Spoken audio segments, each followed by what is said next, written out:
Hello, chat. How we doing tonight? Got all kinds of goodies for you tonight, y'all. The Marvel, more DC, a bit of video game movie news, all kinds of fun little tidbits. So I hope you are ready. We got a lot to talk about. So fill your cup and light your smoke. Because it's Wednesday night. We in the basement. And it's time to get dirty.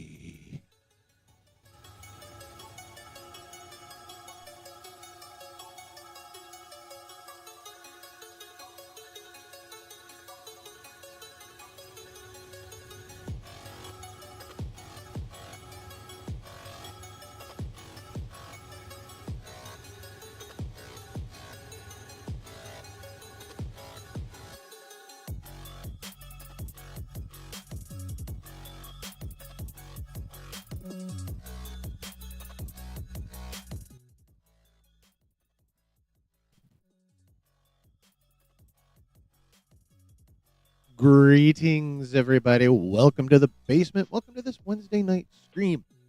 I think I got a good one for you. We got all kinds of fun stuff to talk about tonight. Got some new Marvel stuff. Big old variety article came out today. All kinds of stuff popping off on the TwitX about that. So we're going to talk about that. A little more DC information came out in another variety article that also dropped today. We're going to go over that. A couple other little tidbits here and there. So, yeah, I think it's going to be a good night. Before we get into all that, number one, please hit the like button. And if you have not done so, hit the subscribe button and the notification bell. I would greatly appreciate it. It helps out the channel. I'm trying to spread the good word of nerdiness across the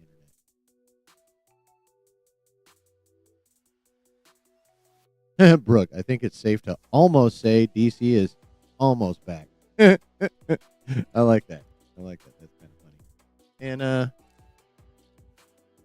safe to almost say DC is almost back.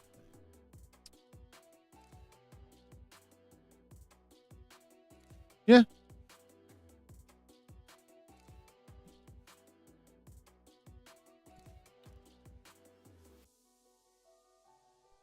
Spicy Dan.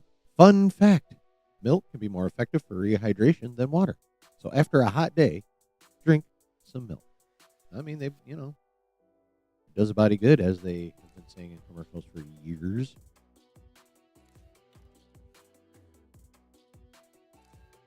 Wait, two of the voice actors on Expedition 33 are Serkis and Charlie Cox. That's cool. Now, is it Charlie Cox doing his natural accent? He's a Brit, isn't he? I'm confusing him with others. Is Charlie Cox a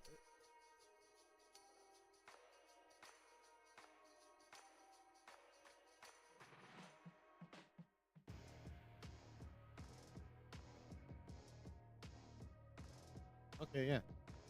Oh, he's from London. From London. Okay, yeah. Sometimes get a smoothie from time to time. I mean, why the fuck not? Smoothies are good for you, depending on what's in them. Andy Serkis voiced the main villain. Charlie Cox had a bit of an accent. He voiced one of the main protagonists. Nice. I mean, well, as we've seen, he can pretty much dial his accent up and down as he so chooses. So, 'cause I've heard it. Now that I'm thinking about it, I've heard him in interviews, and it's not like he has a soft British accent. Like, you can tell. Icarus, his price was too high. What did Galactus want? He wanted us to hit the like button. I mean, that is clever, though. Make it a malt, but it has malted barley in it. It has malt barley in it. I actually haven't I haven't had a good malt in like a long time. I've had plenty of shake, but I haven't had a good malt in a long time. Liquid Whoppers. Yep.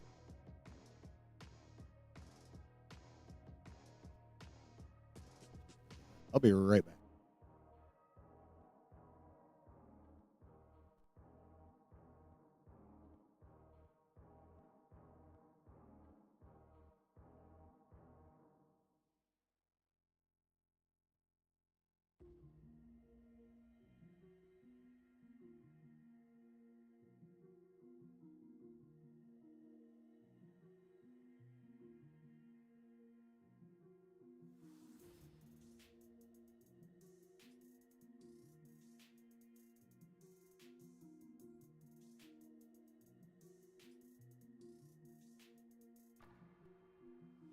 Okay, cool. Brahms has the best malts. Oh yes, also join the Discord. Thank you for posting that, Brooke. You're so good about that. I really appreciate that, man. Yeah, I was. Yeah, we're gonna talk about that a little bit, Icarus. Yeah, I saw that. That was one of the tidbits, as it were, I had planned for the I saw that. Prez, what up?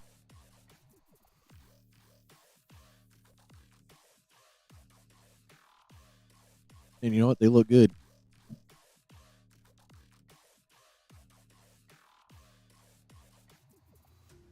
I buy it.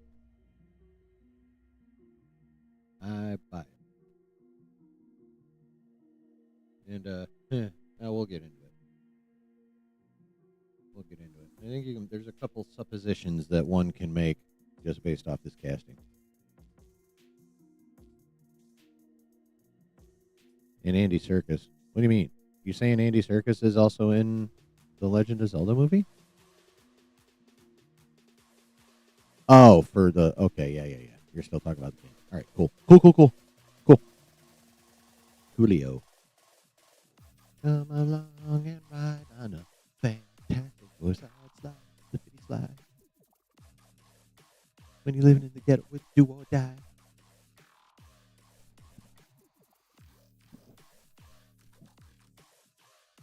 I love my cat, but son of anyway, probably making weird noises. Work the tip. Okay, sorry.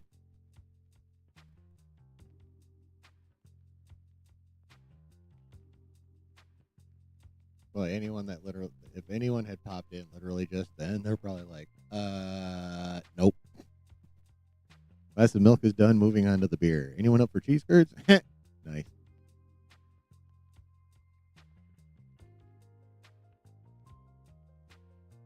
Andy Serkis can voice any damn one he wants to.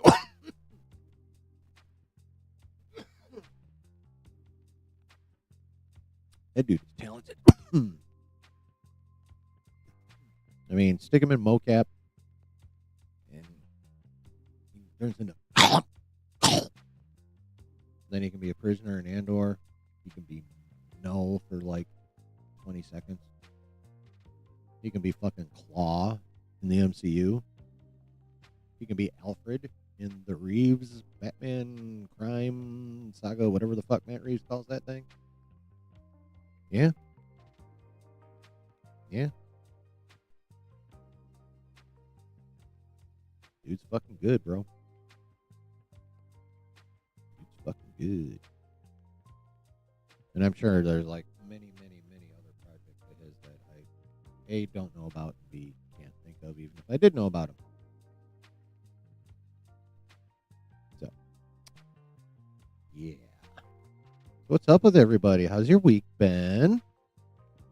We having a good week? Oh, chat. I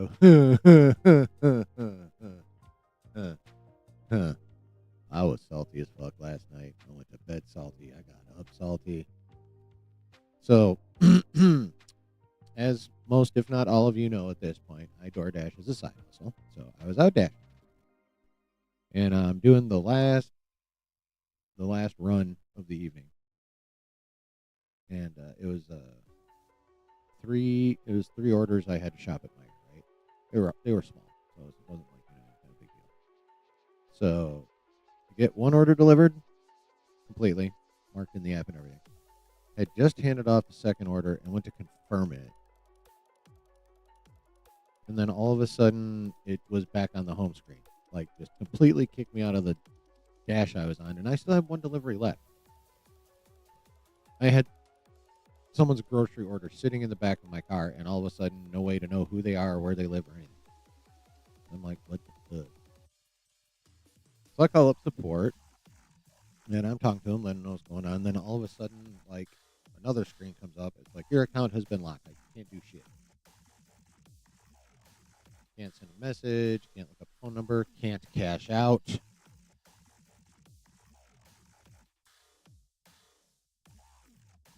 So I'm like, okay, that's when I really started to get pissed.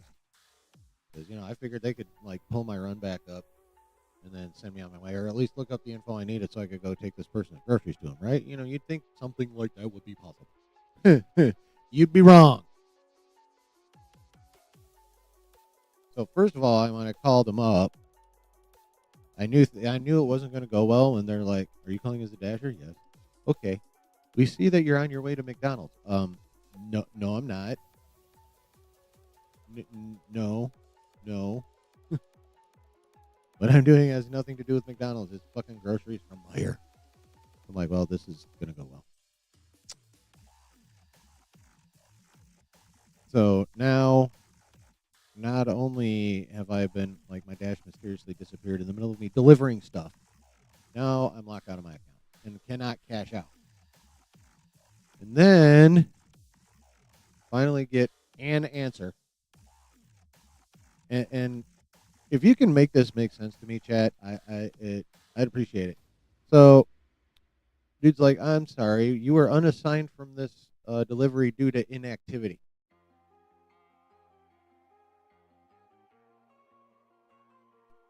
How am I not being active when I'm literally have made 2 deliveries and I'm supposed to be on my way to a third?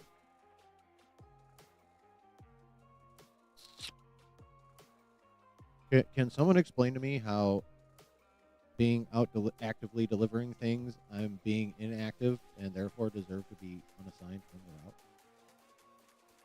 Anybody?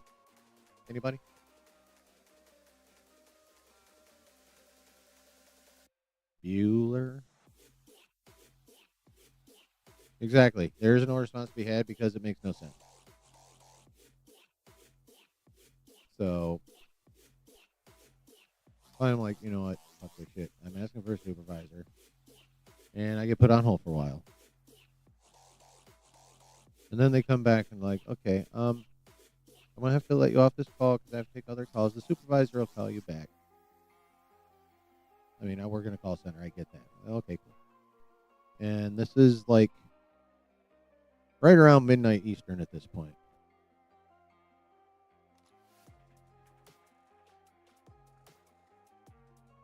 Oh, you wanted to bring that one up, Spicy Dan? All right, we'll talk about that too.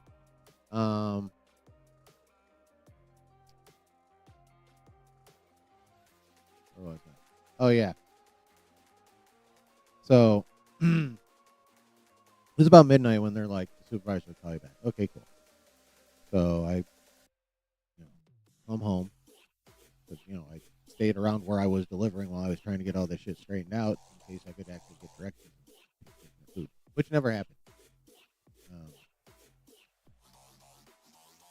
I had to get rid of it.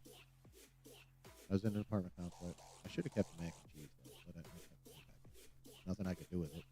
Store won't take it back without a receipt. And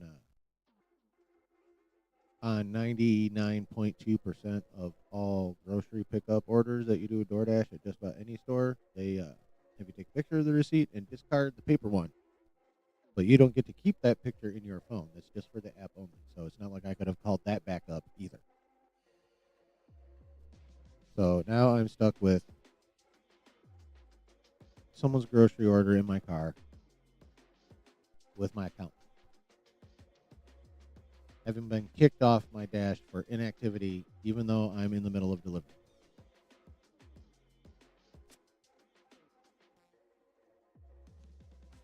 I was not chill at that point in time.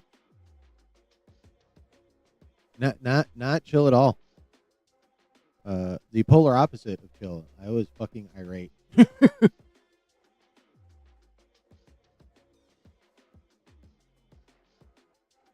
Then I get up this morning because I put my phone on do not disturb at night. I mean, I allow my alarm to get through. And no, definitely not chilling in the car. Not last night.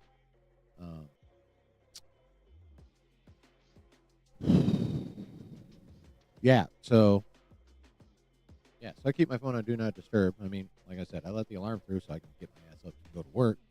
And I've exempted family from do not disturb. So like if something's going on, I want my phone to ring. I don't care what time it is. If it's someone super important, something going on with them. But yeah, pretty much anyone else that calls, I ain't gonna hear shit. It's not even gonna ring for me. Well, turns out the supervisor personage from DoorDash tried to call me at 5:30 this morning. 5.5 hours later. At 5:30 in the fucking morning. They expected me to be like anxiously waiting for their call.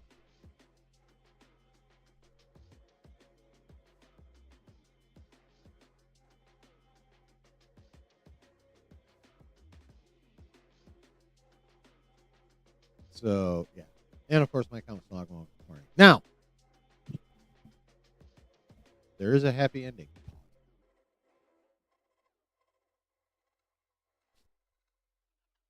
Early this afternoon, midday, I checked my account. It was unlocked. And I was able to cash out. So yay.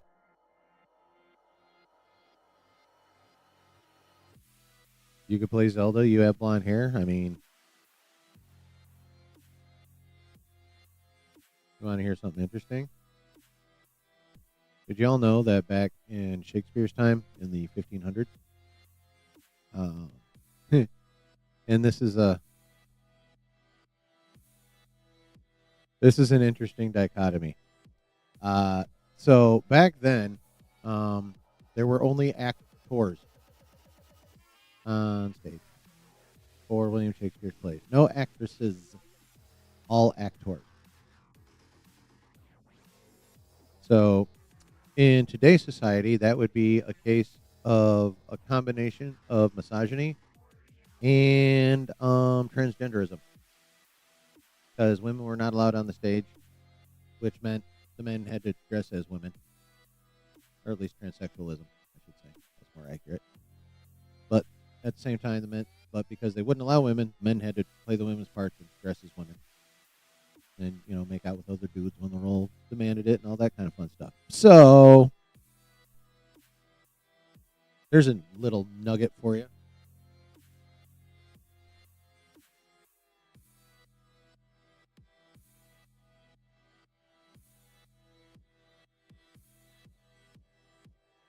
Isn't that a fun dichotomy? A little yin and yang in that situation, eh?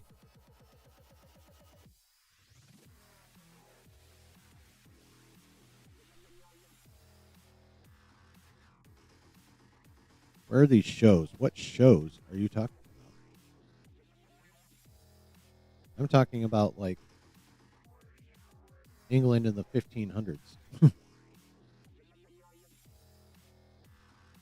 at the Globe Theatre, where William Shakespeare put on his plays.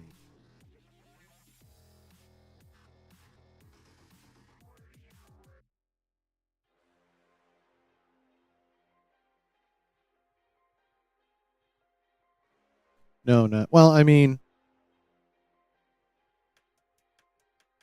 I'm sure you could find modern interpretations of that situation without looking too difficult, or without having to look too hard. But I'm specifically referencing 1500s. These days, it's pretty much all just voluntary.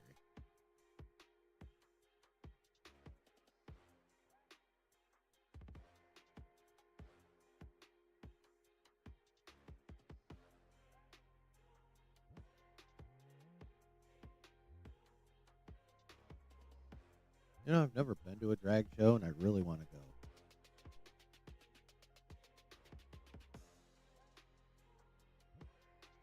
It just looks like a fucking grand time, man.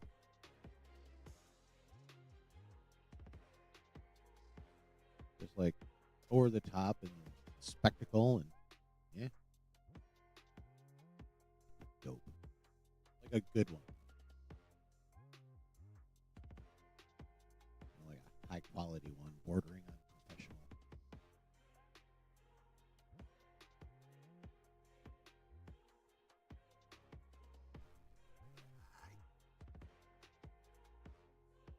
I have something in my eye. RuPaul's Drag Show is a fun watch. Yeah, I mean, I haven't watched much of it, but I've seen a couple. I've seen a couple episodes here and there. It was damn. It was on that long. 17 seasons. Shit. Rock on, RuPaul. I mean, seriously though, like, what was that? America's Top Model or some shit had like Tyra Banks on it, and like some other executive type people. So I mean, why wouldn't you have RuPaul, the icon of drag queens, or at least one of the biggest icons of drag queens, like telling up and coming drag queens how they need to handle their biz? Your wife does makeup, or at least used to. You've seen some stuff. I bet you have.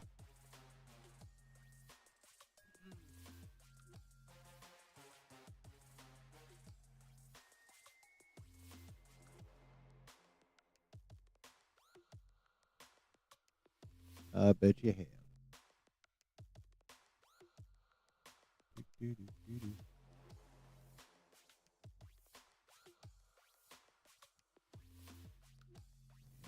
But yeah, I think a drag show would be like a good one would be super super.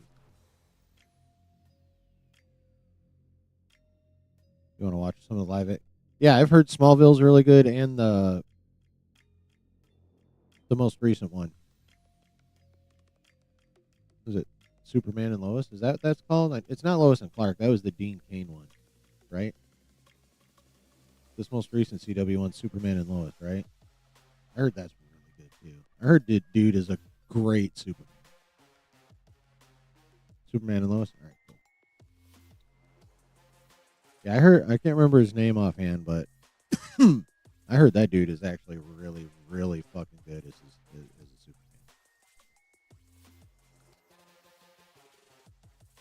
Tyler Hecklin. Okay, Hecklin. I think Hecklin sounds right. That's right. Yeah, I heard very good things about him. Very liked him in Teen Wolf. Oh, so he's a CW veteran. Gotcha. Nothing wrong with that, man. That's how you get your bag. Get your bag. I mean, there's a time when CWDC was pretty fucking peak.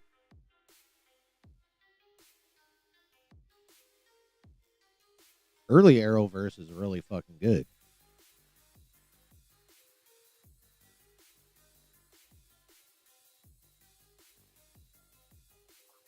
Yeah.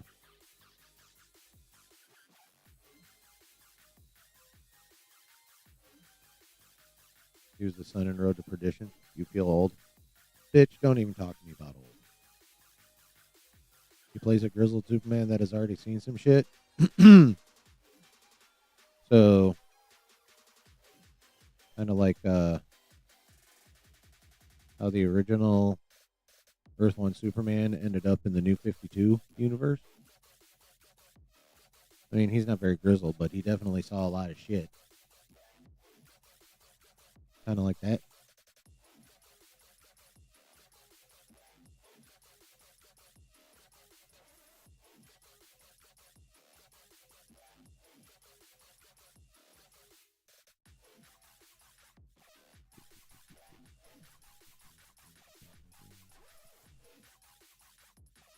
Yeah. Very good things about that show and Mr. Hecklin, I have heard. Good things I've heard, yes.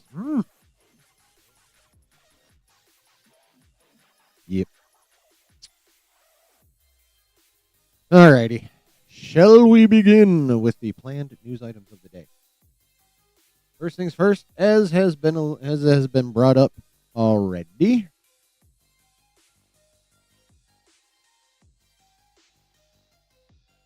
Coming directly from the account of Miyamoto, I am pleased to announce that for the live action film of The Legend of Zelda, Zelda will be played by Bo Bragason san and Link by Benjamin Evan Ainsworth san.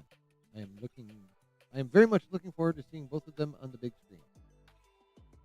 This film is scheduled to be released in theaters on May 7th, 2027.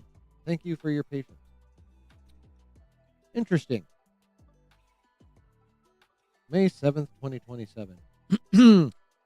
Y'all remember there was what's up, Delta Dan? Trying not to lose your mind today? Bro, I feel that. You were not here for my story, but I feel that. Sorry to hear that, though, man. Well, here's what you do. You listen to me, you play some Rivals, and forget about it all. There you go. But yeah, May 7th, 27. Y'all remember there used to be a Marvel movie coming out pretty much, I think, that day? Y'all remember that? Obviously. Wait, who the fuck is making this? What's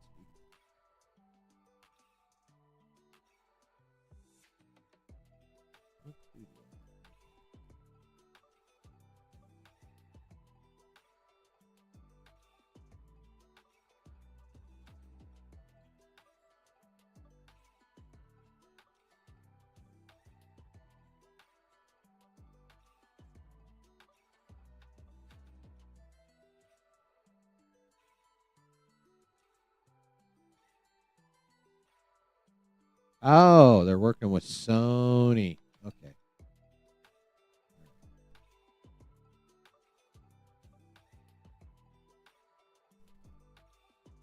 But yeah, that's so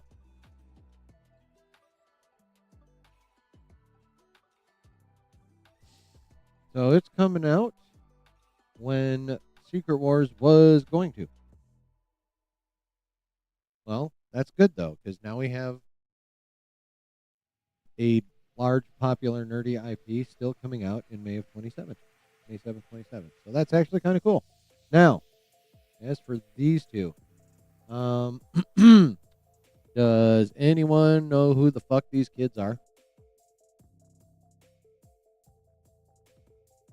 Not that it matters.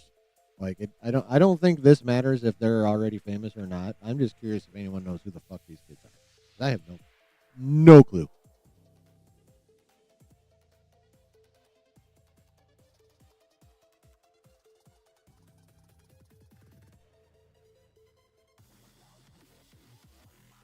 You heard she's in Renegade Nell? Cool. What the fuck is Renegade Nell?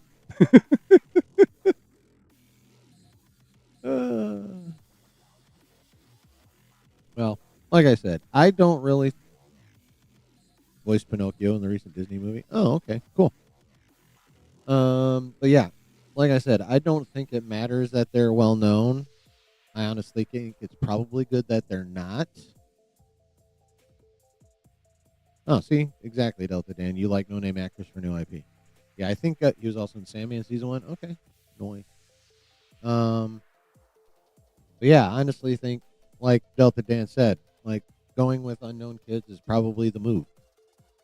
You know, if you're starting off fresh, you start fucking fresh. You know, young up and coming talent that can grow with the franchise.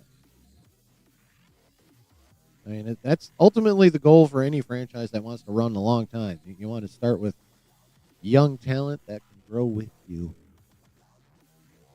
if at all possible. Yeah. So I mean, this is pretty cool. I mean, I'm not like a Zelda devotee. I only ever really played the first one, but you know, I've heard people talk about the lore and that kind of shit, and like all the respect people have for the games that have played them. So, I mean, I'm gonna see this motherfucker in the theater. Like, I like Zelda. I like what I know of the lore. I think it's pretty fucking cool. So, Yeah, I'm definitely gonna go watch this. And it's cool that Miyamoto announced this. Number one, that is pretty cool.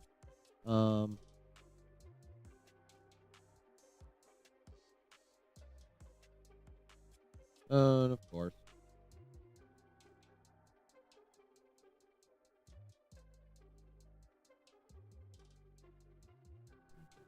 the usual.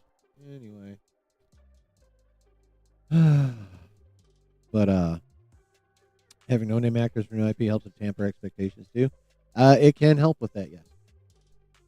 More importantly, at least so far as Hollywood is concerned, it also helps with budget. Yep. But I think he doesn't talk at all. Those dudes think that the movie will be like the games. I kind of hope he actually doesn't say a fucking word. I think that would be dope. Actually, if they can find a way to pull that off successfully, that would actually be sick. Like if this kid was just like was really good at emoting and like never said a fucking word, that would actually be really cool. I mean, you're probably right. Like he's gonna fucking talk. But if they were creative enough to pull off him not talking,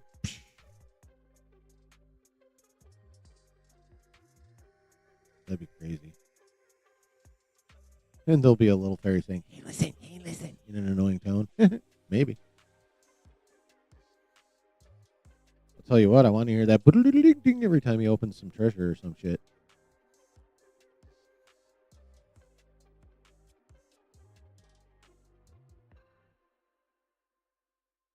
But so yeah, this is pretty cool. We have our two leads cast. We have a release date. I don't know how much we can really draw from this. The only thing I'm thinking is if they're starting this young, they're looks like we're basically starting with NES Zelda. It's dangerous to go alone. Take this sword. Exactly. I mean, that almost has to be the case, right? Is they're pretty much starting at the where some of us actually literally began with the Legend of Zelda. Goddamn kids in my chat.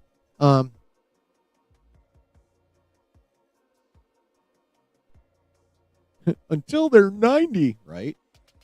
I mean, that's again, isn't that ultimately the goal? Get a franchise, make it last as long as humanly possible.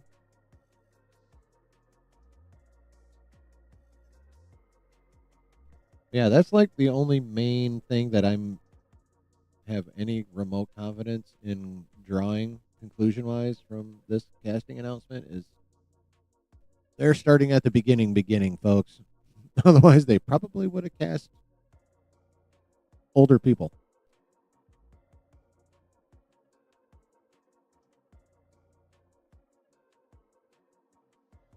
Yeah, that's what I think. Other than that, sweet.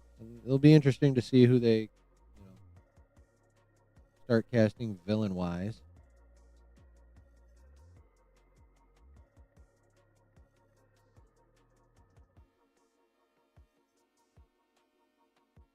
I think it's going to be interesting. I'm definitely going to keep track of what happens with this movie as more news pops up for sure. But yeah, we have our Lincoln Zelda, folks. What y'all think about that?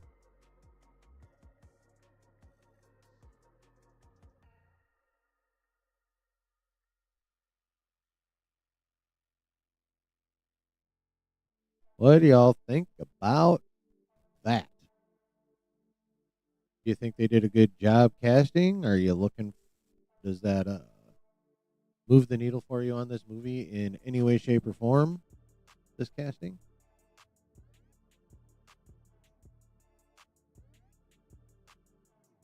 Do you give a shit, or are you just waiting for more information, or like, what's happening, chat? What do you think? I'm gonna grab a pop while you think about it. You like the casting, Icarus? Cool.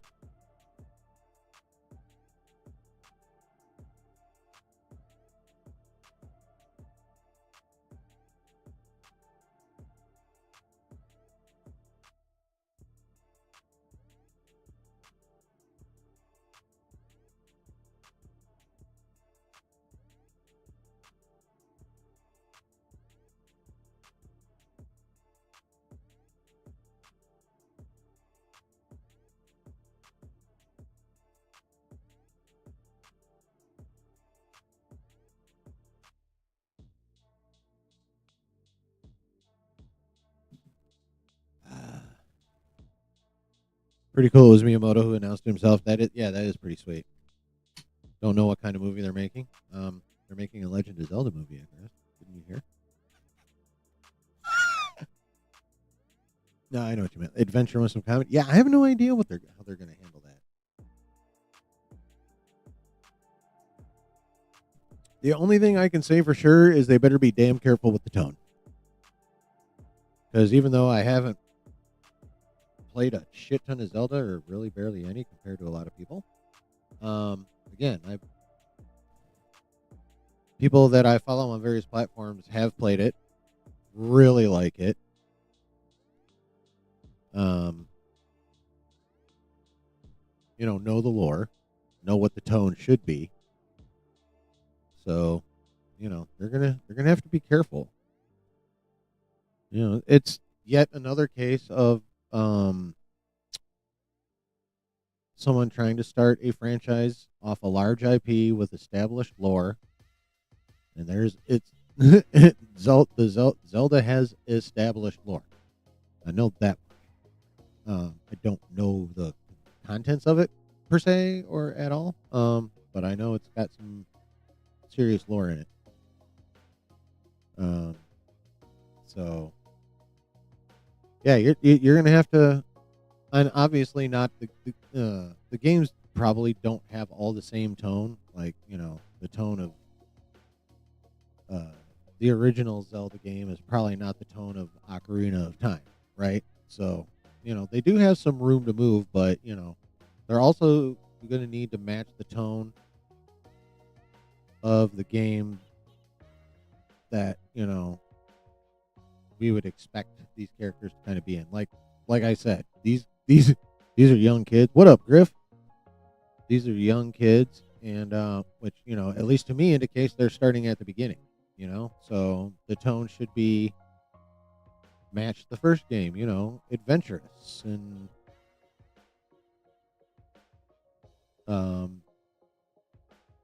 a quest, that kind of thing. So I don't think that's going to work, Spicy Dan, because it's a combination of laziness and forgetfulness, but I haven't fucked around with that shit yet. Exclamation point, Martha. Nice. Ocarina of Time is the first game based on the timeline. Why are they kids in it?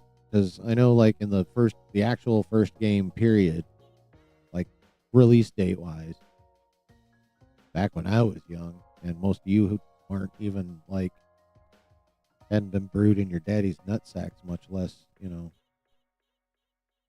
hadn't even been conceived of literally, or either in a uterus or in someone's brain at that point. So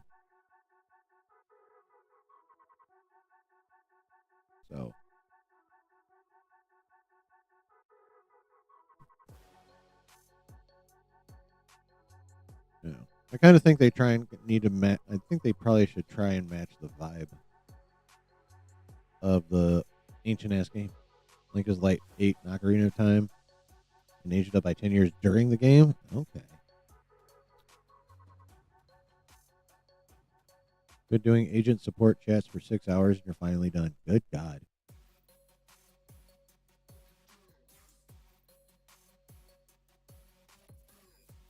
That's one thing I like about my clinic. Whether I open or close, like the phones turn on at a certain time and they turn the fuck off at a certain time.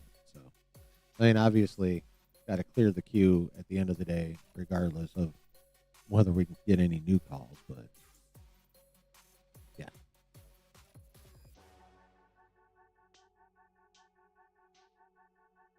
I get it. I get it.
Jesus.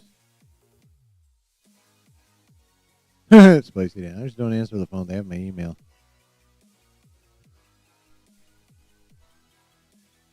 First DMV was 4 hours just to fill out a form and have to wait. Wow, that fucking blows. And Xfinity for 2 hours basically got disconnected 3 times and had to use your laptop. Oh, Christ.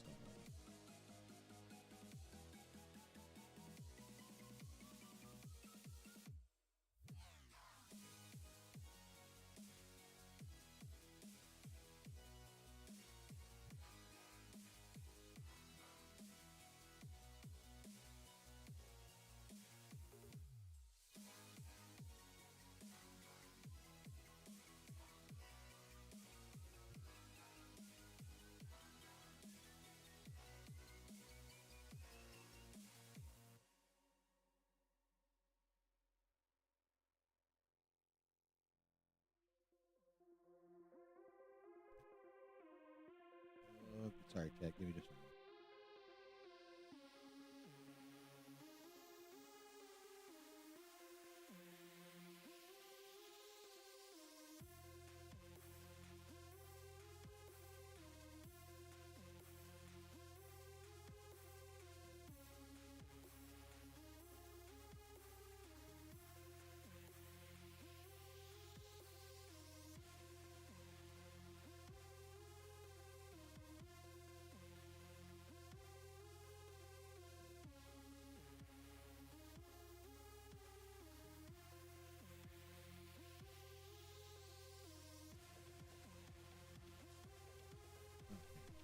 Why not?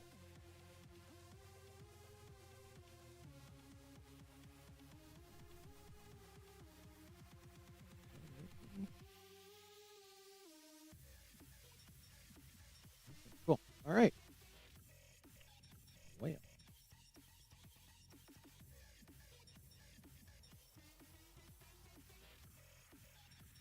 got some more DC stuff to talk about, guys. You sick of DC yet? You're still on with the Xfinity? Oh, Jesus Christ. Yeah, definitely you need a beer, bro.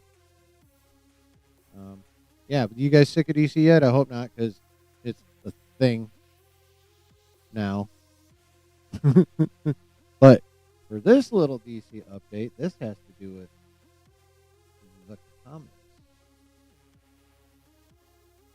And it's pretty cool. It seems like it's pretty cool.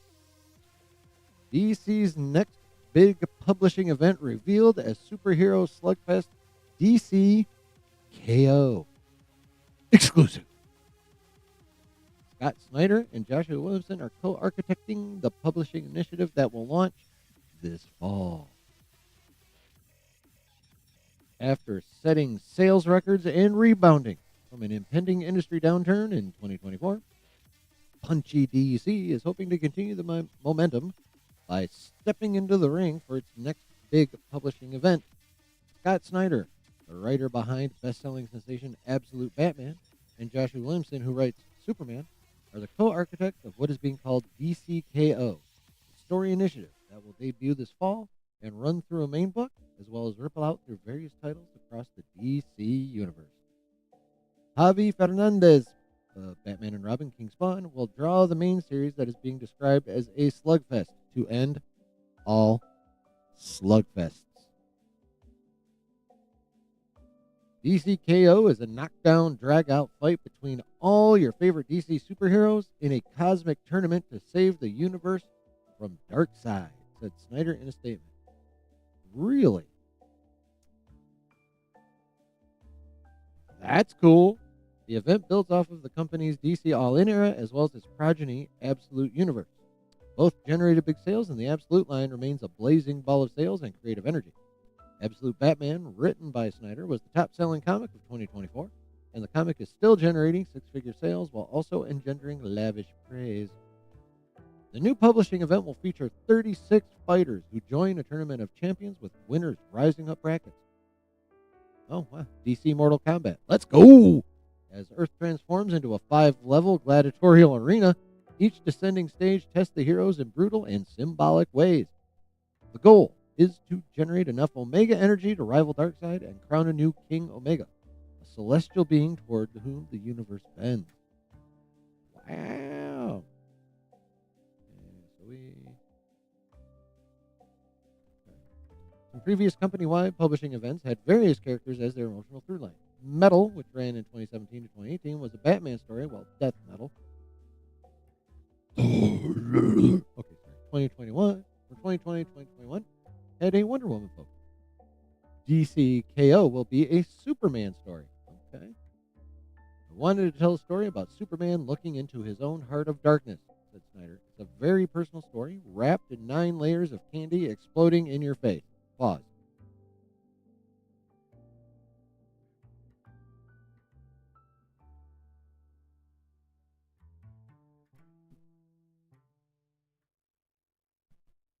Each level is a new challenge, stated Williamson, and the tournament will reveal unexpected heroes. Some you won't believe will go really far in the fight. Well, that's what you want to do is do wild shit that the audience won't go for. DCKO will be a 5-issue limited series publishing through early 2026. The first issue, hitting October 8th, will feature a main cover with a dramatic DCKO acetate overlay. The full cover art behind the acetate will be revealed live on DCKO's panel at San Diego Comic-Con on July 25th. Ooh, that'll be cool.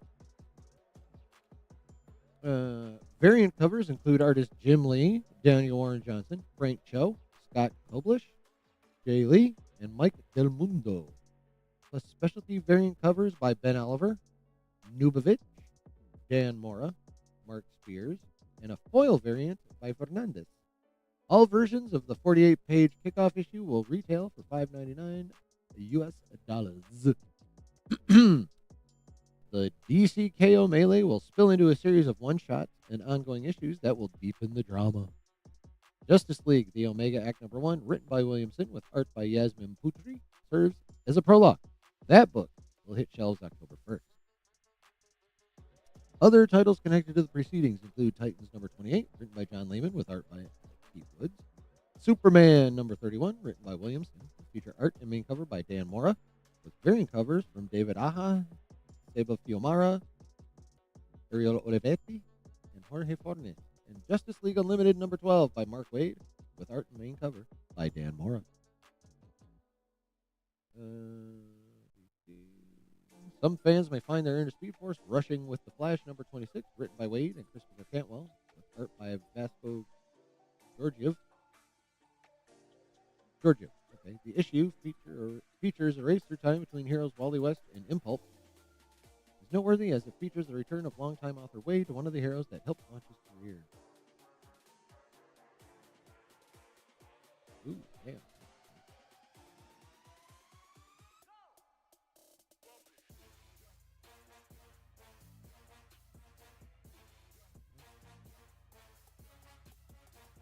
Oh, these are some of the variant covers for this run? Okay, check this shit out. Okay, that Dark Side is badass. That Dark Side is badass. Is he...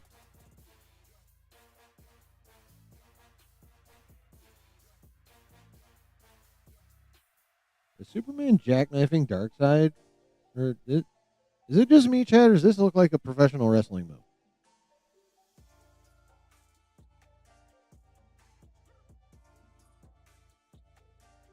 Like, this looks like a wrestling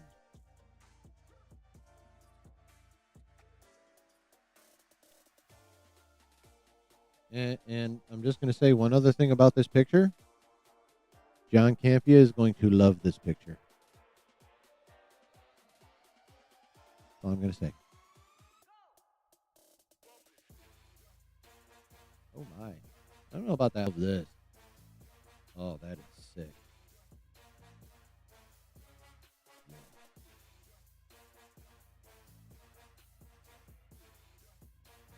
Okay, yeah. This is my favorite. This is my favorite. Is it just me or is he like that fucking Galaxy brass knuckles?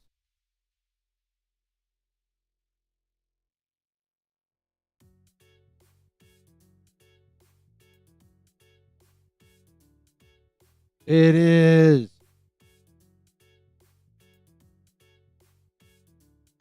He has Galaxy Brass Knuckles, chat. And with the fucking heat vision eyes ready to blast, a nice aggressive stance, but he always still has to have the curl. So yeah, this is tits right here.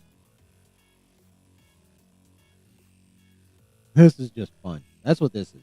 This isn't like awesome, but this is super fun. And I'm sure Campio will put it on the ceiling over his bed. And then this is just awesome. So really, yeah, this is kind of the only crappy one in my opinion. What do you guys think of this one? I don't like this one.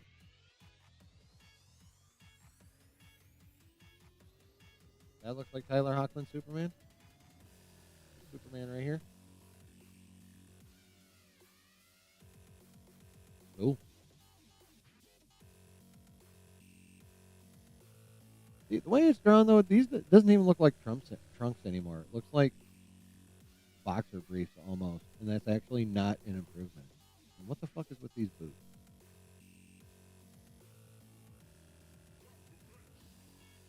But like outside of the trunks and the boots, this is for me. I don't know why those. There's this is throwing me off. The rest of this is pretty dope.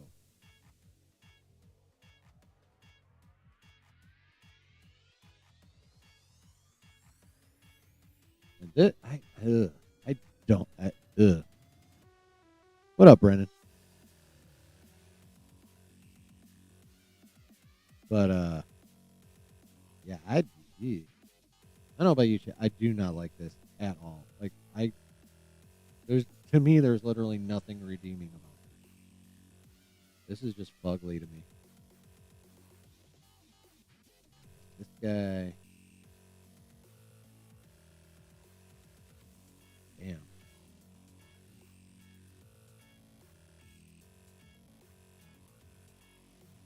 Shit, that's a that's a tough decision. This one. Oh, I still got to go Superman, but this one's right there. So why did nobody tell you that Carl Urban is in Mortal Kombat 2? That's like really old news, bro. Yeah, they did put out that kind of boys like spoof trailer, and I'm wondering if that wasn't Carl Urban's idea because he's, the star of the boys. We can watch that. Hopefully, I won't get copy struck, but we can watch that. I thought it was perfect. Yeah, it is though. What the fuck? Why would they even? Why would they even with this one? What do you think that this? Ugh, I can't with that one. I just can't. But yeah, so big old fucking tournament, bunch of heroes to save Earth slash or the universe or whatever from Darkseid, and it's gonna have obviously a 36 fighters, but it's a Superman story. Earth transforms into a 5-level gladiatorial arena. Each descending stage tests the heroes in a brutal and symbolic way, generating enough Omega energy to rival Darkseid. Found a new King Omega. So, ooh, I mean, it would be super fucking obvious, but I wonder if they're working on making Superman the new King Omega at least for a hot minute.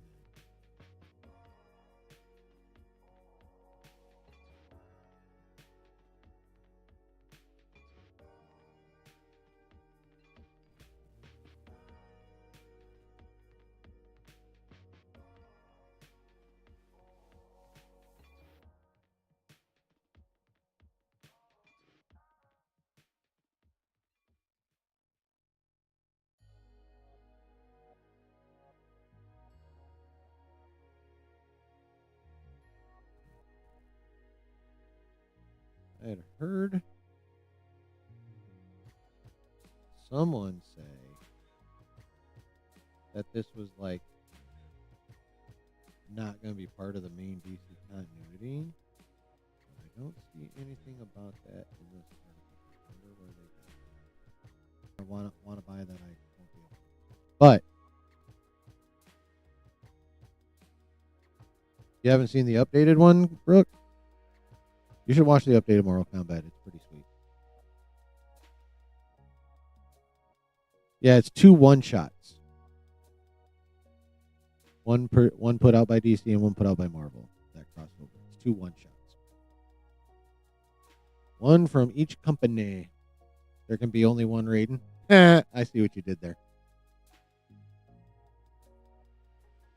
I see what you did there, Daniel. Daniel Ha, Spicy Dan. I see what you did there. But yeah, I'm curious about like who they're going to be.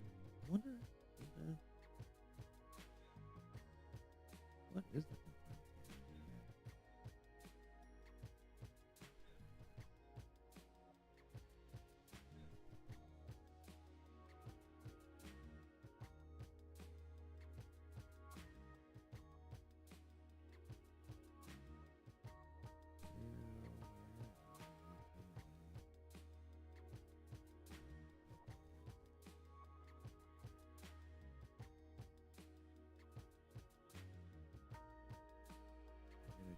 going to do something? Hold up. Oh wow, that is so bad.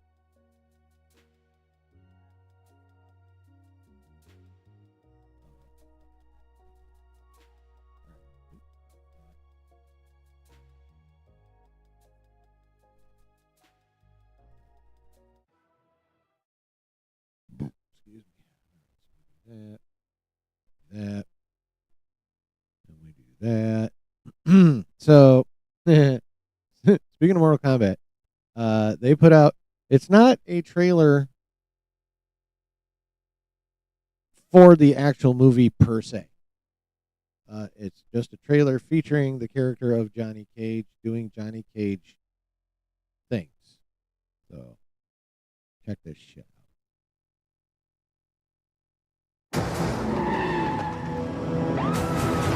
From New Line Cinema, the studio that brought you Cool Hand Cage, Hard to Cage, and Rebel Without a Cage, comes Uncaged Fury.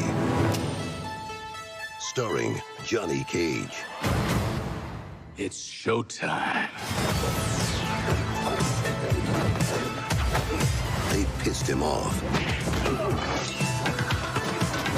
They fucked with his shades. They should have brought more guys. You should have brought more guys.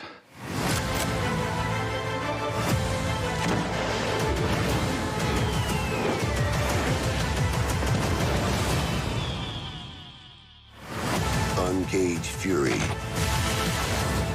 Coming to a theater near you this October. Oh shit. What do you guys think about that fucking teaser trailer for Mortal Kombat 2 that's not a teaser trailer for Mortal Kombat 2 but kind of is? What do you guys think of that shit? Like this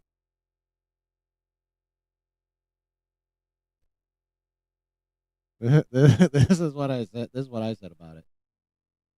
I should hate this, but I love it.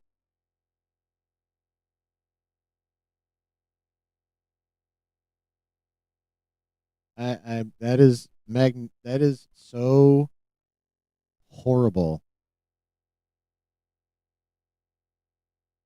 but it's amazing. It's the right kind of horrible. It's amazingly horrible. I fucking love it. See, now this right here, some people would be like, "How do you like that? That's corny as fuck." But you always give James Gunn shit. Well, there's different types of corny. Let's be clear. Number one, uh, this is straight '80s shit right here, like mid to late '80s, going into the early '90s.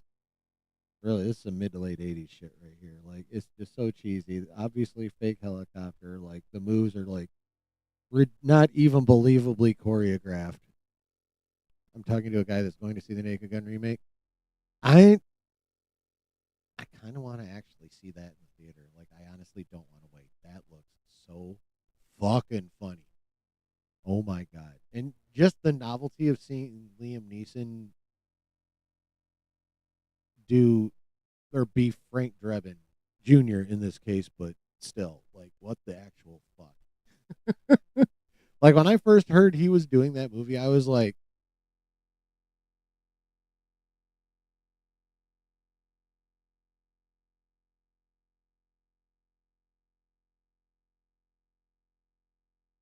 the fuck is Liam Neeson doing a fucking Naked Gun movie? But it works, man. I have loved every trailer so far. That shit works. And I probably actually am going to try to see that shit in the theater too. And I'm like one of those people that is contributing to the demise of Hollywood. I used to go to like a lot of different types of movies in the theater. Now I just go to event movies.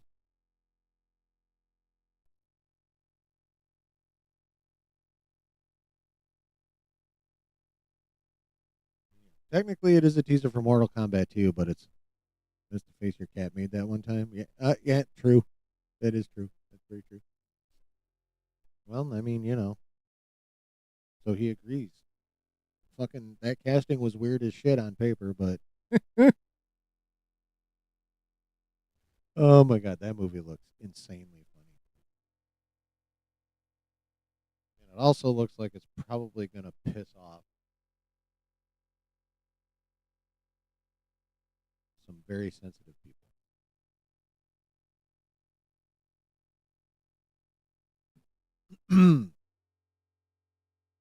It's gonna be interesting to see what kind of line they chose to dance in that movie. That's another thing I'm curious about. Besides the fact it's obviously fucking hysterical, I'm just wondering what kind of land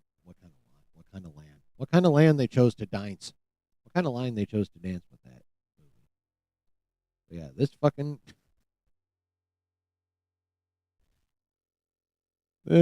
thing, what the shit? It is so bad and so cheesy and so fucking amazing. I love it.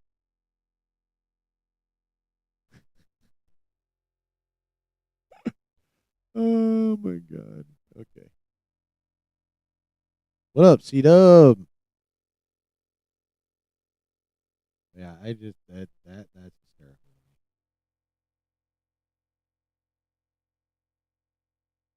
That is hysterical. Okay. No. Yeah.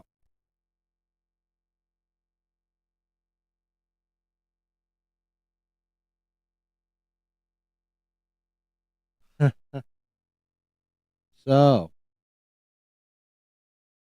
so you guys know there's like a Superman movie out, right? You heard about this shit? There's a Superman movie out. Well, spoiler alert, at the end of the Superman movie, we get a cameo from a Supergirl, uh, played by one Millie Alcock of House of the Dragon fame. She is famous because of Hot D. Watching the ESPYS. Cool. Yeah, Supergirl. Kara Zor-El, Superman's cousin. Supergirl. But yeah, so she had a cameo in that movie. Um, Millie Alcock posted something kind of amusing, right? On her gram. Looks like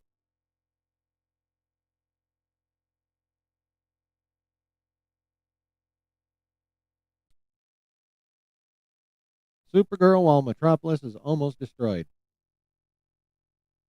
Chilling, having a cigarette, playing on her phone. Oh, you mean the Superdog Crypto movie? Yeah, yeah, that one. I Based on what we saw at the end of Superman, I'd say this is pretty apt. I appreciate Millie Alcock for this. Uh, Number one, I like it because it's just fun. Uh, what I really like is the fact that Millie Alcock gets it. She understands her role. Like she dove into it, obviously, and is still playing around with it because filming's wrapped on that movie. Like they're done shooting. I thought this was cool, but that's not the only thing Supergirl related that was revealed today.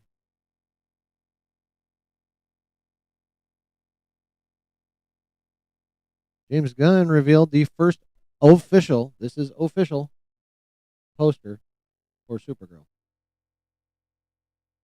And she's still in the overcoat we saw her in, Supergirl uniform, which looks much better than Superman's, at least in this picture. And it'll be interesting to see what it looks like after when the coat comes off. But I fuck Superman's uniform. Anyway, I love this. They changed it from look up to look out. What do you guys think of this poster? What up, Lou? Oh, and check this shit out right here.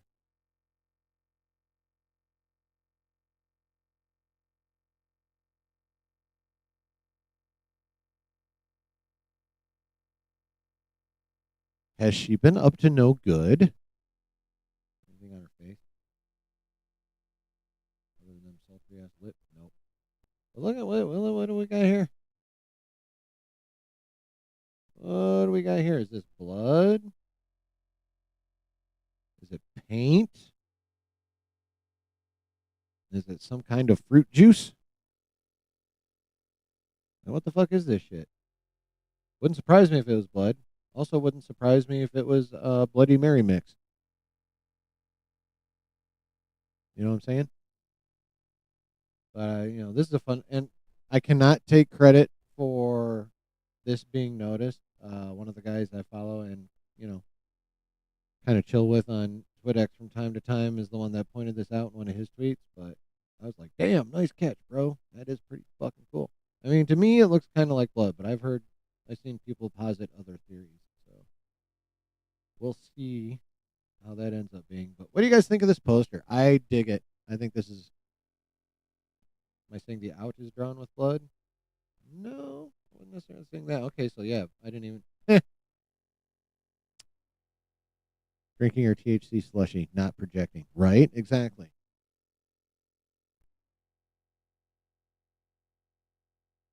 Okay, so maybe that is good point, Icarus. Maybe that is just red paint from her painting the out over the up and just being, the mess punk bitch that she's going to be in this movie. That's probably what it is. It's probably spatter from the spray paint. Well done, Icarus. Well done.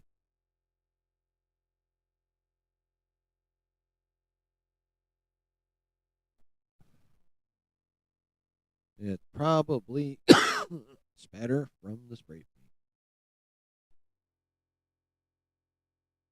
But I still dig this poster. I like it. What do you guys think? I dig it. I think it's pretty cool. The reds look different. Well, they're gonna. The paint on her hand's gonna be thin just by virtue of it being spatter. It's gonna be thinner.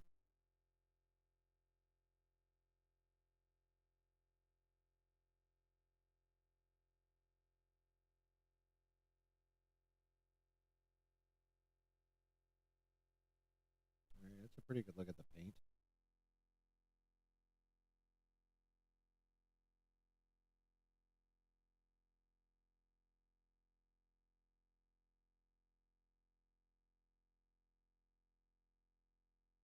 Yeah, that's spray paint spatter. That's what that is. I think Icarus nailed it. I think Icarus nailed it. Yeah, I love this poster. I think it's super cool. I think it's super cool.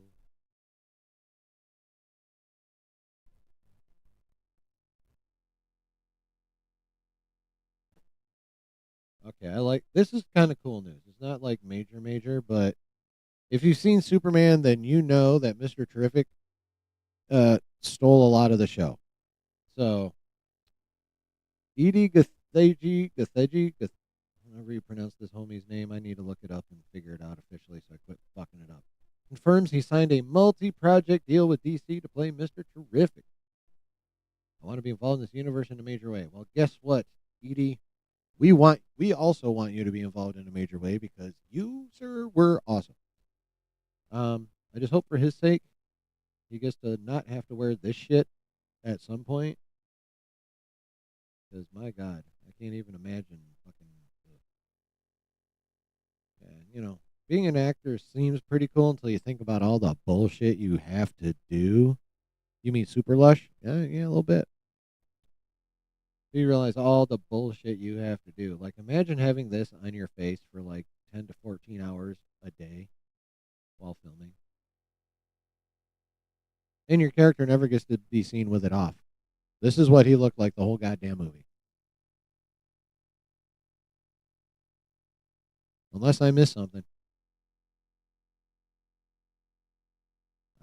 I'll put it this way. I don't remember him never having this on. I'll put it that way. If it was ever off, I fucking missed it. But yeah, this I like. I'm happy about this. I am happy about this news. What do you guys think? You pretty happy that we're gonna get Mr. Terrific around for a while, and we're gonna be seeing him a few times. Multi-project deal. I like it.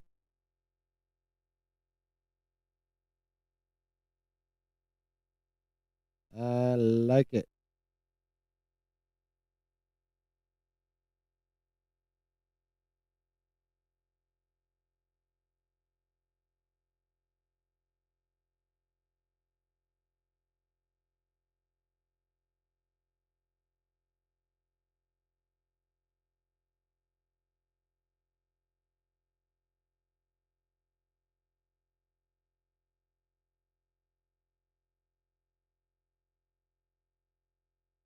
I like it. You like it? Yeah. Mr. Terrific was pretty dope, bro. That is true. Okay. So anyway, like I said, tidbits. We have tidbits. Now, I'm gonna fuck with Josh just a little, not much. I don't want to go into this, but you guys want a little. If you don't follow him on Twitter, you want a little preview of what he's going to be talking about tomorrow. Because he posted this image on Twitter. So it's not like it's a big old secret, but this is quite interesting if you think about it. I don't want to get it too far into it. I ain't trying to steal Josh's thunder, but on the other hand, I couldn't resist. So Josh posted this image. This is I've already zoomed in. So Josh posted.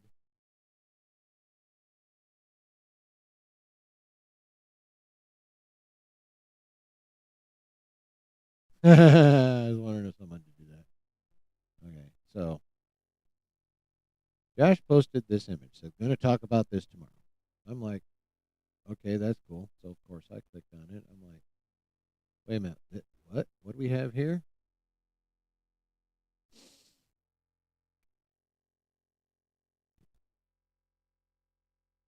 And no, he wasn't talking about him being on a billboard still. Executive Judge. Oh, you loved it, huh? Nice. So, you remember how that one clip, this billboard that we're about to see, confirmed the Viltrumite Kryptonian thing? Well, ladies and gentlemen, I'm not gonna say anything much about this. I'm just gonna show you what this says and let you draw your own conclusions. Like I said, I ain't trying to steal Josh's thunder. I'm not gonna spend a whole lot of time on this, but appropriate setup is required. So, obviously, this is from when Superman was fighting the kaiju. Got Josh over here. And this is on the big screen on the building. Now, First of all, one of these two S's needs to go for this to be a correct sentence. I'm just going to say that. Either this one needs to go or that one needs to go. But these both can't have an S on the end and be correct. Okay, I'm leaving it. I'm done with that.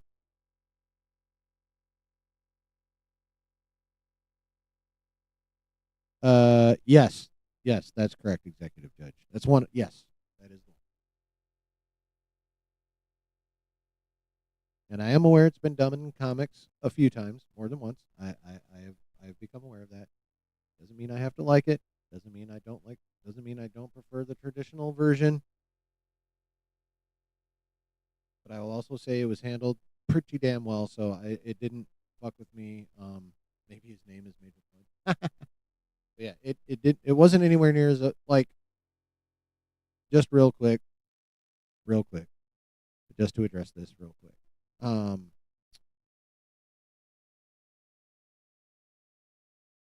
Everything I saw that confirmed leaks was once I saw it in the context of the movie was a lot less hateable than just kind of as information on their own, as probably is frequently the case with a lot of things. But so I got to give credit where credit's due. Like a lot of the shit that in the leaks that was confirmed, which is pretty much all of it. Like that I hated with it on paper. In the context of the movie, pretty cool.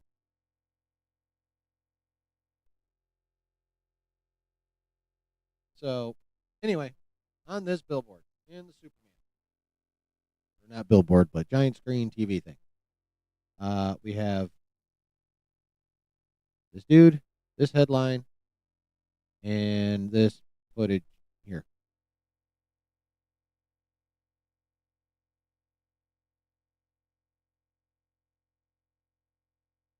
I'm just going to leave that there for a bit.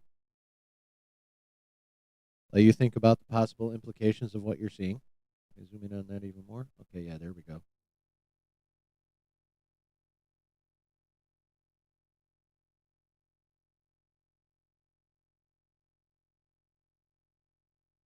As far over as I can get it. Okay. As far as over I can get it. But yeah, okay. So there, that'll probably help even more. Go ahead and ponder that for a minute. I'm going to go take a quick pee pee. I'll be back. Shit, I've had the music up this whole time. God damn it. Why didn't you tell me, chat?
Yeah, I have no idea about who Aquaman is going to be.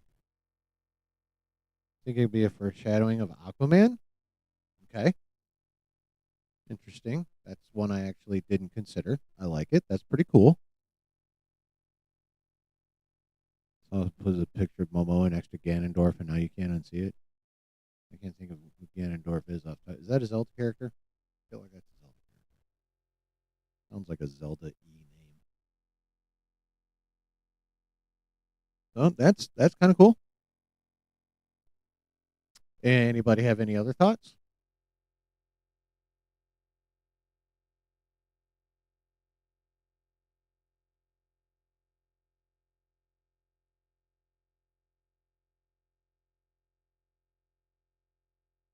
Is the villain in Zelda? Okay, cool. Cool.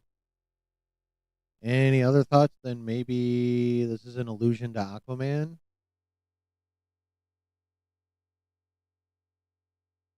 Does anyone think this could be alluding to anything else?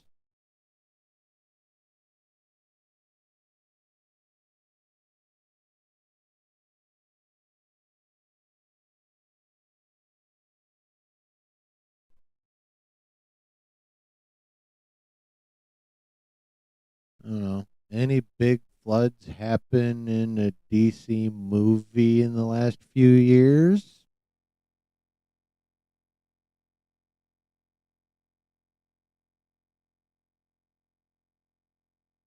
Anybody remember anything like that happening?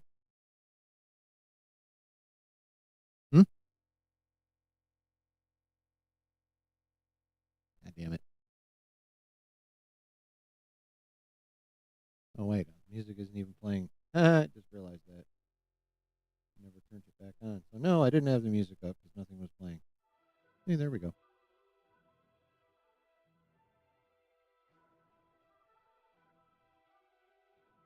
Since this version of the DCU is already well established with its heroes, Aquaman is a really plausible choice to this. Of course. Icarus was one in Batman.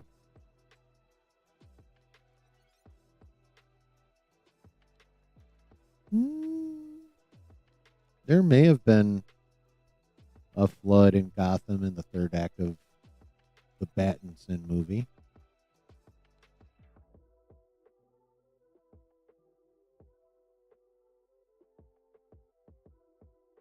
I seem to recall maybe a little something like that. Anyway, like I said, this is something you watch Batman and forgot everything. Oh, that's funny. Anyway, like I said, I'm not trying to steal Josh's thunder. He's the one that brought this up in the first place. I'm gonna let him go into it and about all the implications and what it could mean and all the speculation and all this shit. So, but also it's just so interesting to me, and there are a shit ton of implications in my mind. But I'll talk about them on Saturday. Am I saying they made Batman canon? I'm not saying anything. I'll tell you this though. Josh probably thinks this is a reference to the Batman. I think this is a reference to the Batman. Do I think this makes Batman canon? Maybe. I think this could be a hint that Pattinson will be the main DCU Batman. However, I can virtually guarantee that if someone asks James Gunn in an interview and comes up with that same scenario, hey, Gotham was flooded at the end of the Batman starring Robert Pattinson. And in your Superman movie, you had that news story about flooding causing, problems. And then James will be like, "Yeah, that's a fun coincidence, but if you'll notice, no city was mentioned in that headline." And he will stick to that technicality like glue.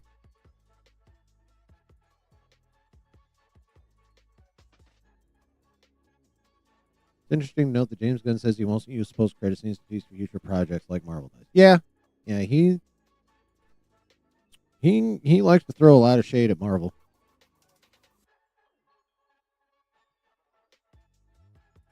Indirectly, of course. On the vague side, of course, but if you're not if you're not like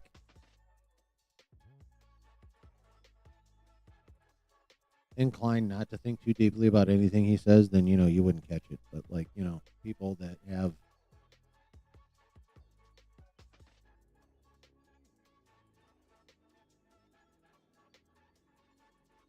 the ability for critical thinking know exactly what the fuck he's doing.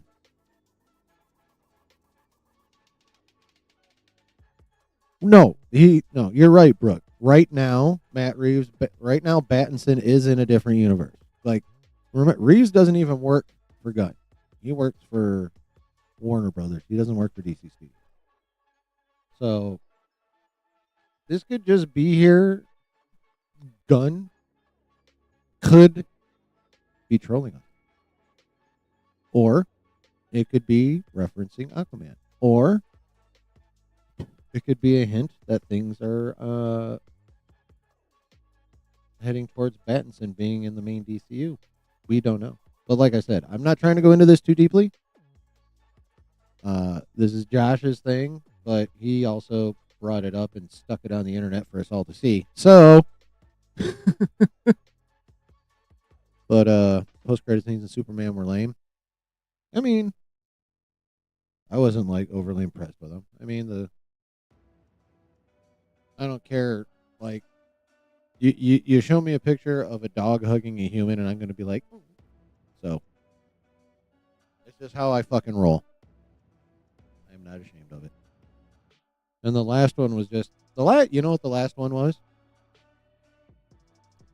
You know what that last Superman post-credit scene was?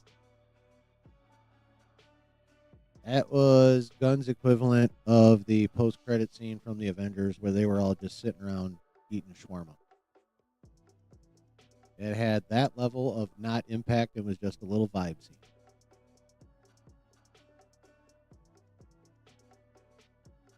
Post-credit scene for Iron Man.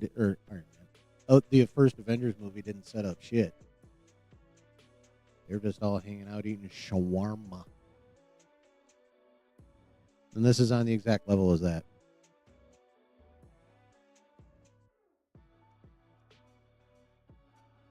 Would he still get XP credits on other Guardians-related projects? Done?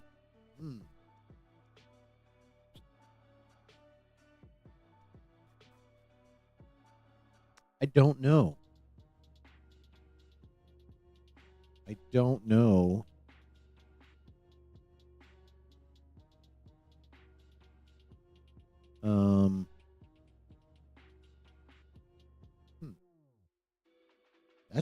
That's a very interesting question, Griff. Will he still get executive producer credits on other Guardians-related projects?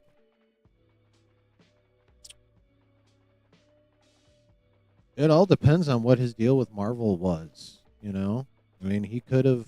That could have been. He could have structured his contract with them in a way that allowed him an out to go do shit he wanted to do, up to and including running the the direct competitor when it comes to comic book movies.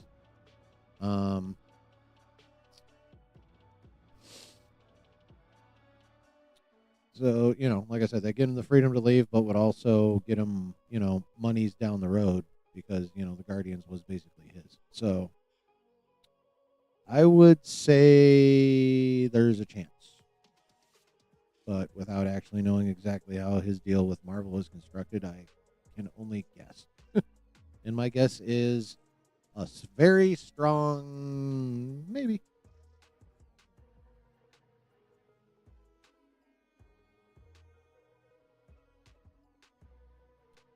Yep. I see you're not a fan of Pattinson, Brennan.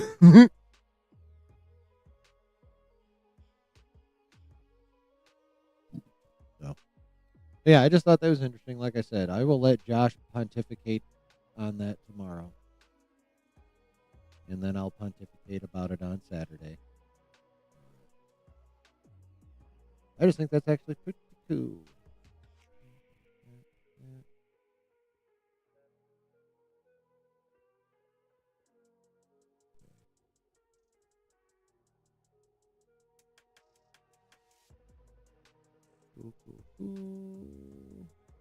Cool. Okay. That was cool how the Flood in the Batman film set the stage for the Penguin show, which I still generally enjoyed. Oh, I really like Penguin. Griff, I wasn't the biggest fan of the Batman either, but I really liked Penguin. Yeah, first time I watched the Batman, I was like, and then for whatever reason, I got a hankering to give it another try, and I liked it more on the rewatch. Same thing that happened to me with Eternals. I liked Eternals more on the rewatch. Yeah, I mean, I'm not all like, let's fucking go, bandits on. No, I'm nowhere near that. But I do like the movie. You know, I like it.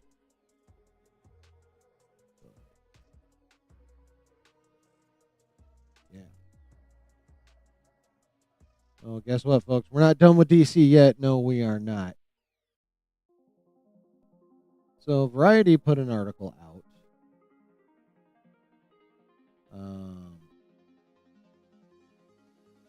More numbers talk and shit, box office, yada yada. We've talked the fuck out of that.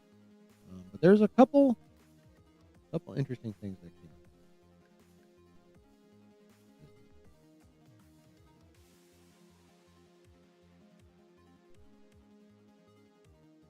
up. Okay, so one thing they brought up for whatever fucking reason was the salaries of the cast and crew. So our two big leads, at least on the protagonist side, Corn Sweat and Brosnahan, they each got $750,000.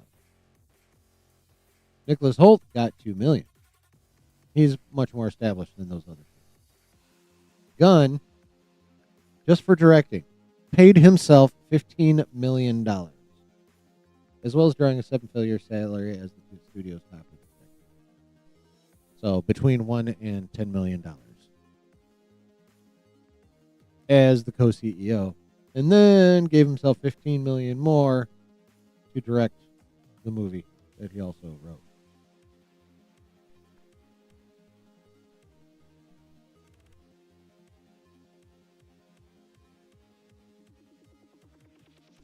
That's number one.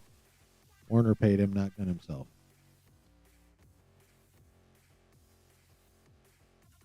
The best you could do is say Safran paid him, but Gunn is co-CEO of DC himself, $15 million.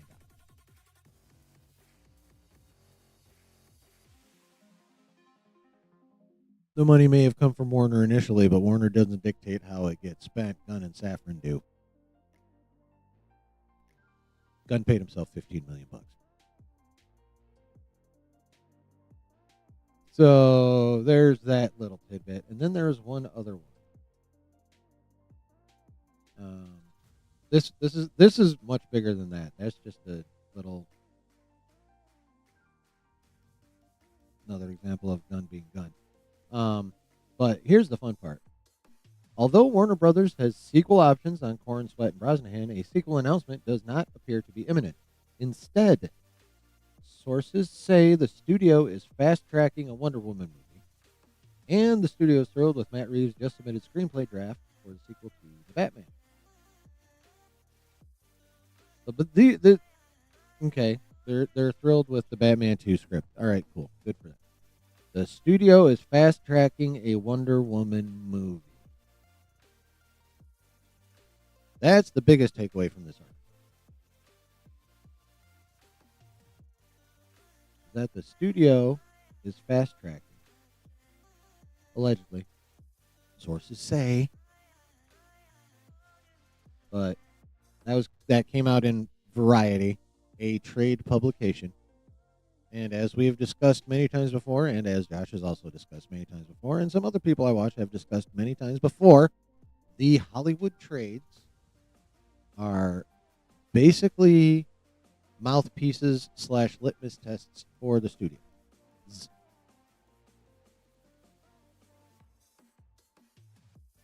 Like, the trades don't post a scoop until the studio's like, yeah, okay, good enough.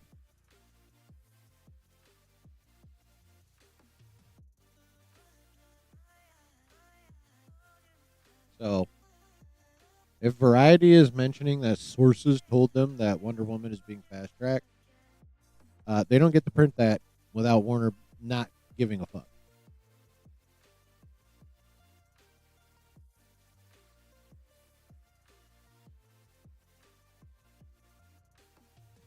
So that's why 98 to 99% of the time when the trades print a scoop,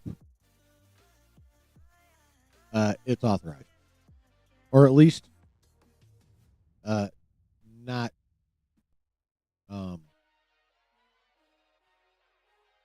what's the word I'm looking for? God damn it. Not suppressed by the studio. So basically what I'm essentially saying is Wonder Woman is being fast tracked. Well, that's come down to. And that's good news. Because let's face it, Superman, while very enjoyable and a pretty good movie overall, is doing good at the box office. It's doing good. But it is not smashing by any stretch. So you need to get more big names going. Now, personally, if I'm going to fast track a member of the Trinity, I'm fast tracking Batman. Because Batman, while Superman is like the foundation of the DC, Batman is the biggest, most popular hero in DC. And I only say that because he sells the most comics. And his movies make the most money.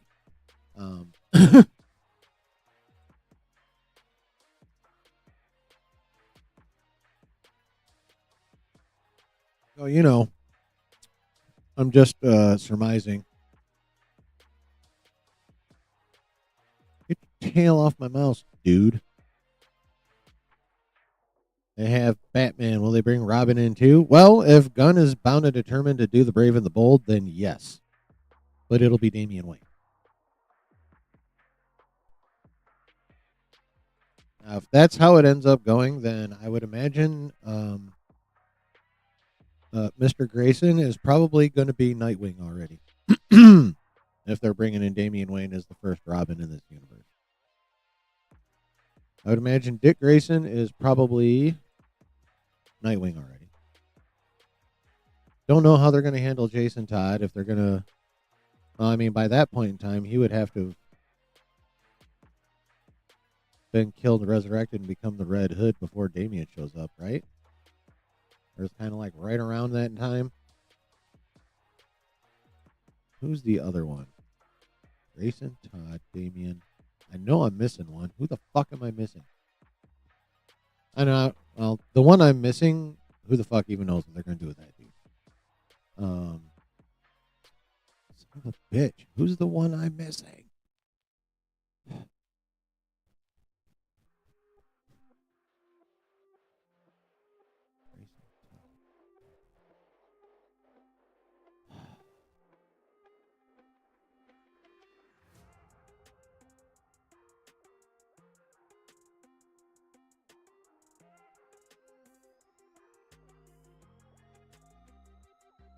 Fuck.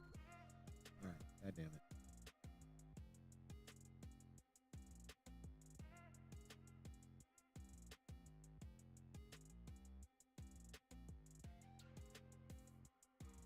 Tim Drake. That's the one I'm forgetting about. Okay. Oh, yeah. Carrie Kelly, the first female Robin, right?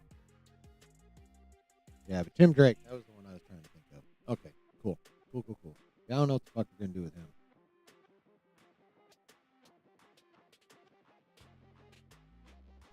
But, because, Grayson has an alternate character, Nightwing. Todd has an alternate character after getting killed and resurrected, the Red Hood.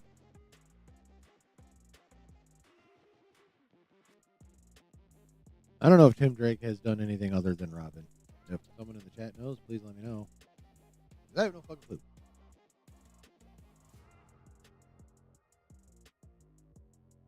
But since they're not fast tracking Batman for obvious reasons, they already have an existing Batman. Under, you know, as a DC character, not under Gunn's DCU, but Batman is DC. Whether you let, no matter what studio happens to be the name on the top of the fucking,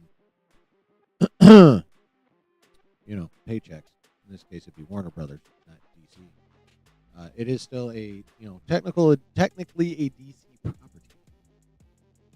So they have to get that situation figured the fuck out, and they really need to do it fast. That Batman should be the next one. Should be. Probably won't be, again, because of all this behind the scenes bullshit. So they're fast tracking Wonder Woman. The other member of the Trinity. So, if you're gonna fast track anyone, and it can't be Batman, it does need to be Wonder Woman. You have to get the Trinity in. You need the foundation for the Justice League in existence in this universe ASAP. I don't care if they bring her in as a cameo. Obviously they're going to introduce her. Obviously they're making a solo movie. So, I wonder, because Gunn has talked about not wanting to do origin stories. But here's the thing. I understand that for characters like Superman and Batman, where, literally everyone, even normies, know Superman and Batman's origin story. They know Superman is an alien from another planet, crashed here as a baby. And they know Batman became Batman because his parents got killed in front of him in an alley. Right? Everyone fucking knows that. Just like everyone knows Spider-Man because he got bit by a radioactive spider. Everybody fucking knows. The origin of Wonder Woman, not that well known outside of the comic bubble. So if Gunn wanted to do an origin story, this would be the one he could get away with and still not make himself look like a fucking liar.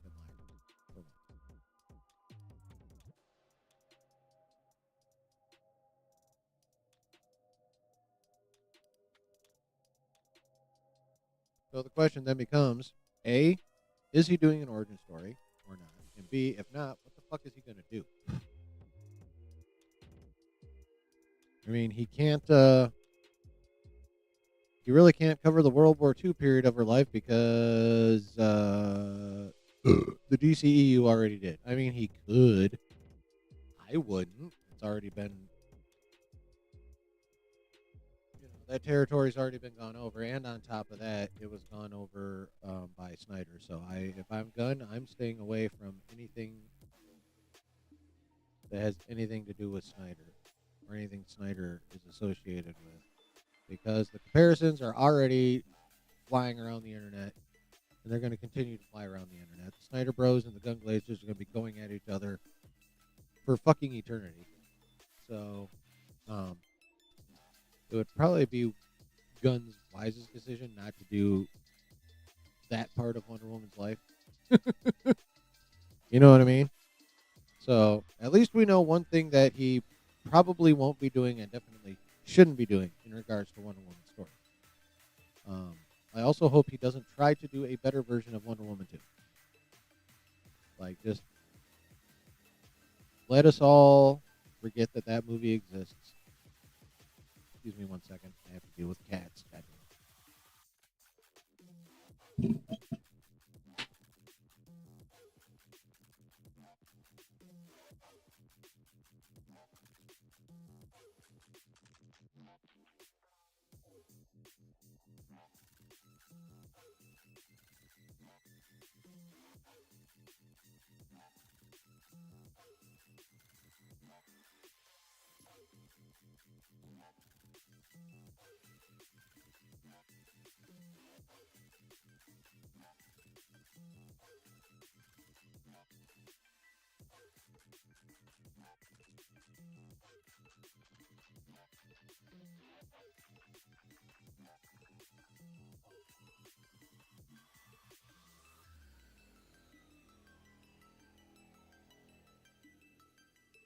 Sorry about that. Josh and Rob said something about Ra's al Ghul meaning Damian Wayne. Yeah.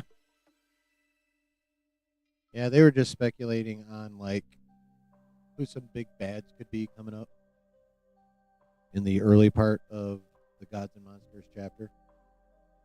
You know? Isn't Jason Todd Red Hood? Pretty sure it's Jason Todd. He's the one that Joker killed, right? And they brought back to life in the Lazarus pit.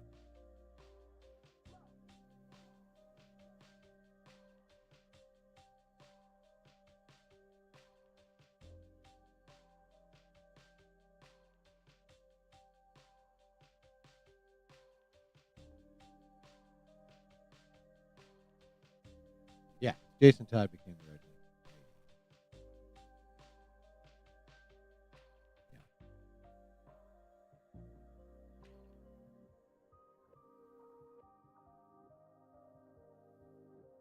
So, who the fuck knows when is Gods and Monsters supposed to end? I don't know. Gunn was never very specific about that. I would imagine it's going to end when he finally gets around to the first, massive event crossover movie.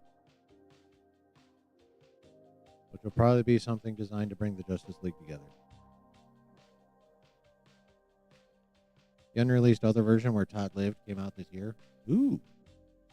That's interesting. Yeah, I had forgotten this and was just reminded of it when verifying if it was Todd that became the Red Hood. You realize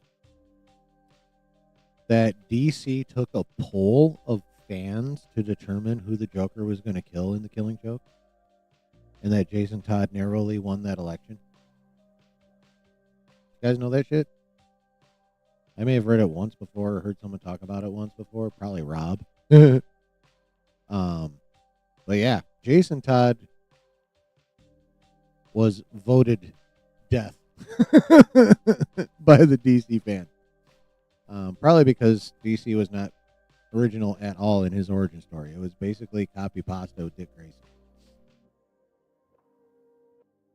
Delta Dan was happening.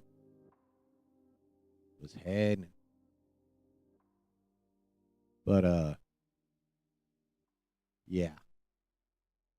Yeah, who the fuck knows what this Wonder Woman story is going to be? I wonder if it's going to be at least somewhat origin-y, because, again, I circle back to the point of her origin story is not that well known. Definitely nowhere near as well known as, again, Batman, Superman, if you're talking DC, Spider-Man, if you're talking comics, period. Like, everyone fucking knows how those three came to be. Like it.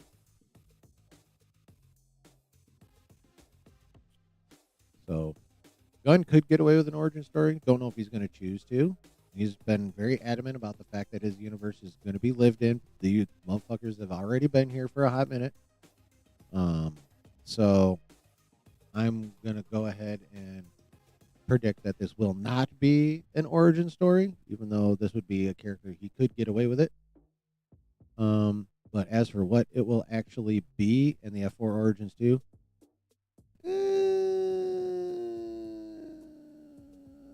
in pop culture, no. Nowhere near as well known as even Batman Superman's origins. Spider-Man. You have to be somewhat comic booky to know the F4 origins.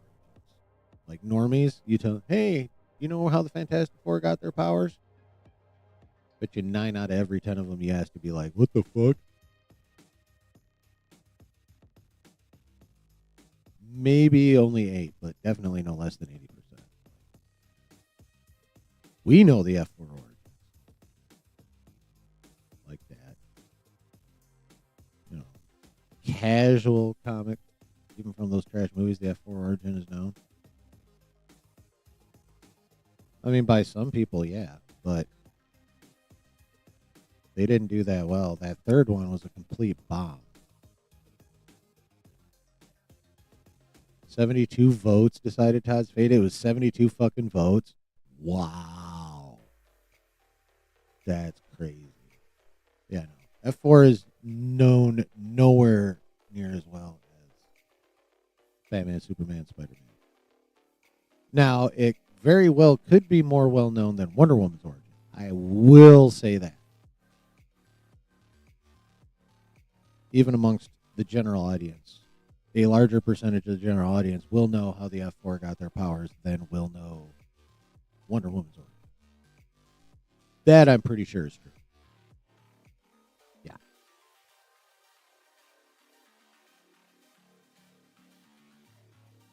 Damn, 72 votes. That's fucking.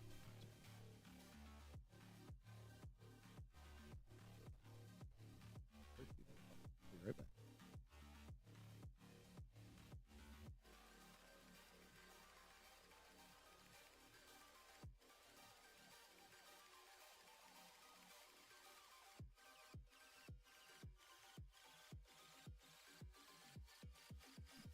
I'm gonna have to throw another 12 pack in the fridge. I have mini fridge right behind me. So when I say I'm gonna be right back, it's gonna pop. I mean it now. It's like right there. There it is.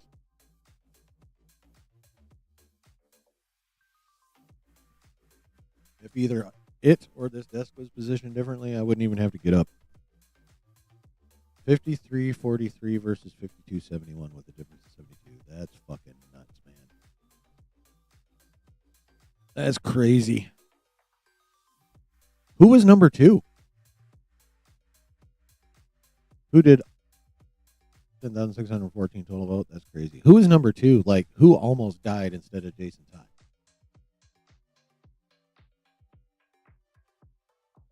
Do you know that? Because I don't know that.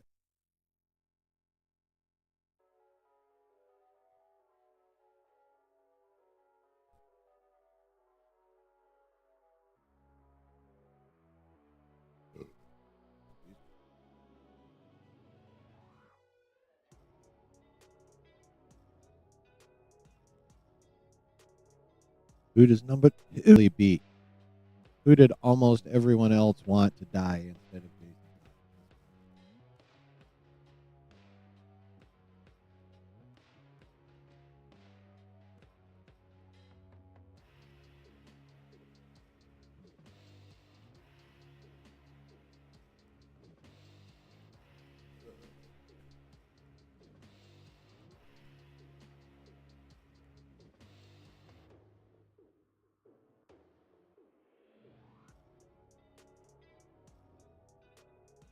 Public was like, F him. He won't want him for Robin, right?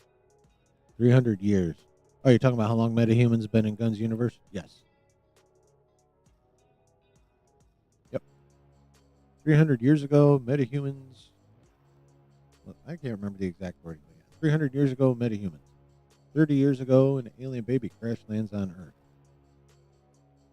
3 years ago, Superman reveals himself to the world.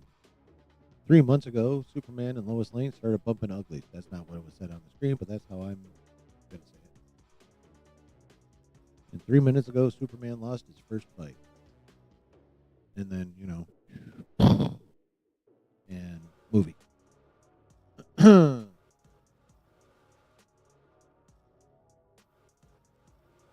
Exactly, Spicy Dan.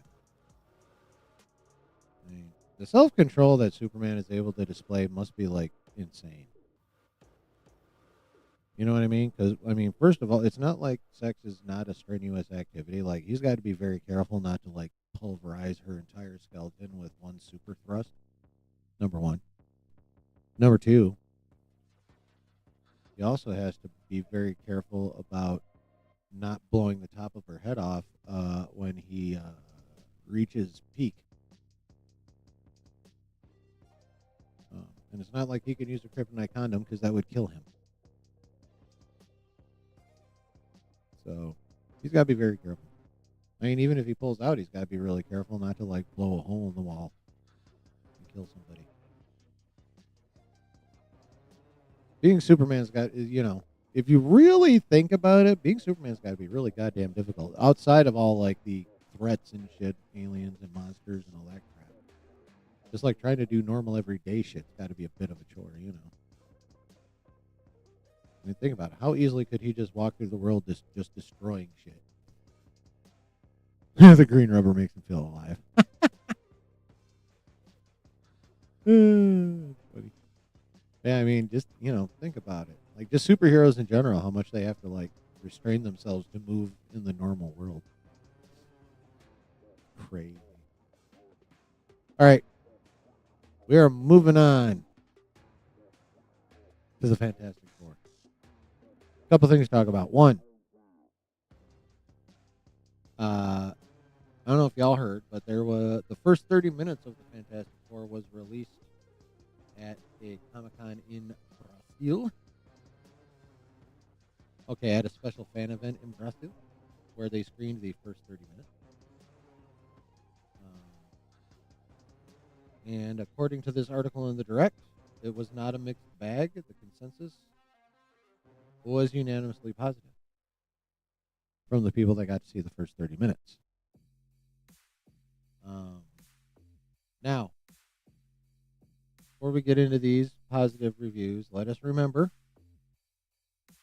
this was a fan event in Brazil right around the same time as CCXP. So we're talking nerdy audience. We're talking an audience, even in Marvel's decline, that's still more primed than not to appreciate really good comic book shit. Okay? So let's get that out of the way right now. Let's go ahead and, realize that these reviews may have a certain bias based on, their special privilege and shit like that. But we're still going to go over them. And we'll see how many are bot-like and how many seem genuine.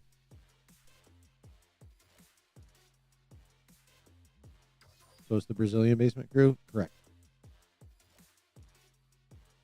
All right, so one review says, about 30 minutes into the Fantastic Four, I can say that Matt Shakman's world building is incredible, and I think one of the most beautiful ever done. A good and cool introduction to the quartet, their powers, and the looming threat of Silver Surfer. There are jokes, there are great effects. Well, jokes and great effects sounds pretty Marvel to me. Right off the bat, I'll say we have a perfect cast, each one perfectly delivering the characters we like and love. We saw more scenes with Reed and Sue, but from what we can gather, each character will have their own arc of development within the movie. The CGI overall, both powers and the landscape, is beautiful. Everything very well done and polished. A super positive point for the space scene. Nice. Right off the bat, it's clear how much care went into the film's production design. Just as we saw in the promotional materials, the aesthetic was meticulously planned by Marvel Studios with standout elements like the costumes and sets. Within this, the visual effects also deserve mention. The Silver Surfer was significantly improved compared to its first displayed version, as were the powers of each member of the Fantastic Four. There is a specific scene of a chase in space that only works because of the good CGI. Cool. It's about damn time Marvel was getting praised for his CGI, because it's not been great lately. Not been great at all.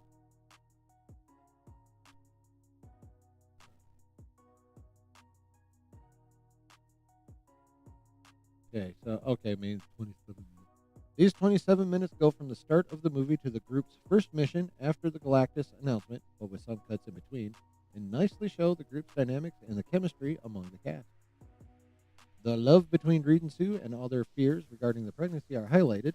Ben seems to have the potential to be a major emotional anchor in the movie, and Johnny is super fun with comments, especially some about Silver Surfer. They'll provide just the right amount of comic relief for the film. Finally, I can share my first impressions of the new Fantastic Four. The movie's visuals are simply surreal. The space scenes are breathtaking, on the level of Interstellar and the best of Star Wars. Ooh. I absolutely love this retro-futuristic universe where the story takes place. Flying cars, but vintage models, everything super colorful, with retro computers and cameras packed with technology. It all meshes so well. Such a pity that Galactus will probably devour this planet. LOL. And what can I say about the chemistry between the characters? It worked big time. It's got everything to be a blockbuster. Icarus, you stop it. I watched 27 minutes of the Fantastic Four, which has some of the most gorgeous visuals in the entire MCU. The retro-futuristic aesthetic brings a unique charm that sets it apart and captivates. Directed by Max Chapman, some scenes are reminiscent of another major Marvel success, WandaVision, which had a retro aesthetic and was also directed by Max. Without a doubt, he was the perfect choice. I wouldn't call it a major success. I mean, it did well. It was also one of the earliest ones,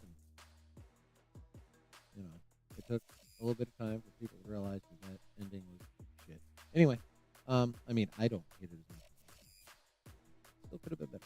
Anyway, but yeah, the action scenes and effects are fantastic. Johnny and Sue have the best use of powers we've ever seen in any other live-action version. In the group's dynamic in action, accompanied by an impeccable soundtrack that gives you chills to the soul. Pedro Pascal, yes, he's our Mr. Fantastic. And the chemistry between the characters is also tangible. They're almost tangible, so strong and thrilling. Marvel has gold in their hands, and I couldn't be more excited for this movie. Okay, and a quick one. I watched about 30 minutes of the new Fantastic Four, and I can already say it's gorgeous. All right, so again, these are nerdy people talking about nerdy shit. I do think, I mean, obviously, they would have reason to be excessively excited at this point in time based on the situation. But, setting that aside, it's been quite a while since I've heard anyone praise Marvel's visual effects to that level, or even close to that level. So, and we've seen how crispy those trailers and clips have looked. So I think it's safe to say that at least that part of all these reviews regarding the visuals is probably very, very accurate.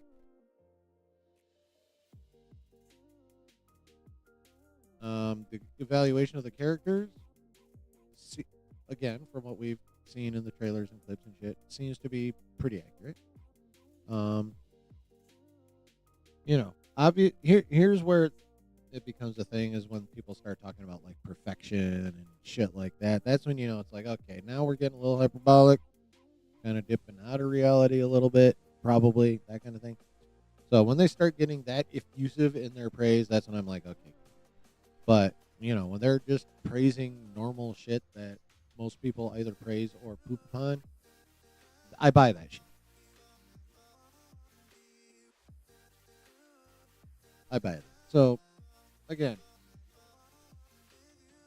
while remaining cognizant of the context of these reviews, I think it's still safe to say that this movie's going to fucking slap. It's going to be really fucking good. It's going to look amazing. And we're going to be pretty happy with how the characters are treated. That's what I think. You know what else? We have more on Fantastic Four. The reveals I was talking about in the thumbnail and the title. As we had that smaller article from Variety earlier about the Superman, we have a pretty chunky article here about the Fantastic Four that came from Variety, depending on where you live, anywhere from late morning to early afternoon. And we shall now dip into this article. It's chunky. Brace yourself. We're going to dip into it. We're going to break it down. Let's go. Matt Shakman owes his career to a Superman costume. What a first fucking sentence. We're about to talk about, Marvel's best chance in a while to put out best chance since Deadpool and Wolverine to put out a banger. And the first comic book character mentioned in the entire article is fucking Superman. That's hysterical to me. Anyway, moving on. Before Marvel Studios hired him to direct the Fantastic Four First Steps, one of the most consequential movies in the company's history, I think I just said that, before he helmed more than 130 episodes of television, from Everwood and Ugly Betty to Game of Thrones and WandaVision, and was a child actor on sitcoms like Different Strokes and Night Court. I had no fucking idea about that. That's wild. Shakman wore only superhero attire. Every day as a little kid in Ventura, California, he would dress up as comic book icons like Batman and Captain America in suits he often helped to craft himself, with the utter conviction that the clothes transformed him into whatever hero he happened to be emulating. That sounds goofy as shit, but I fucking love it. Like, I fucking love that. That is.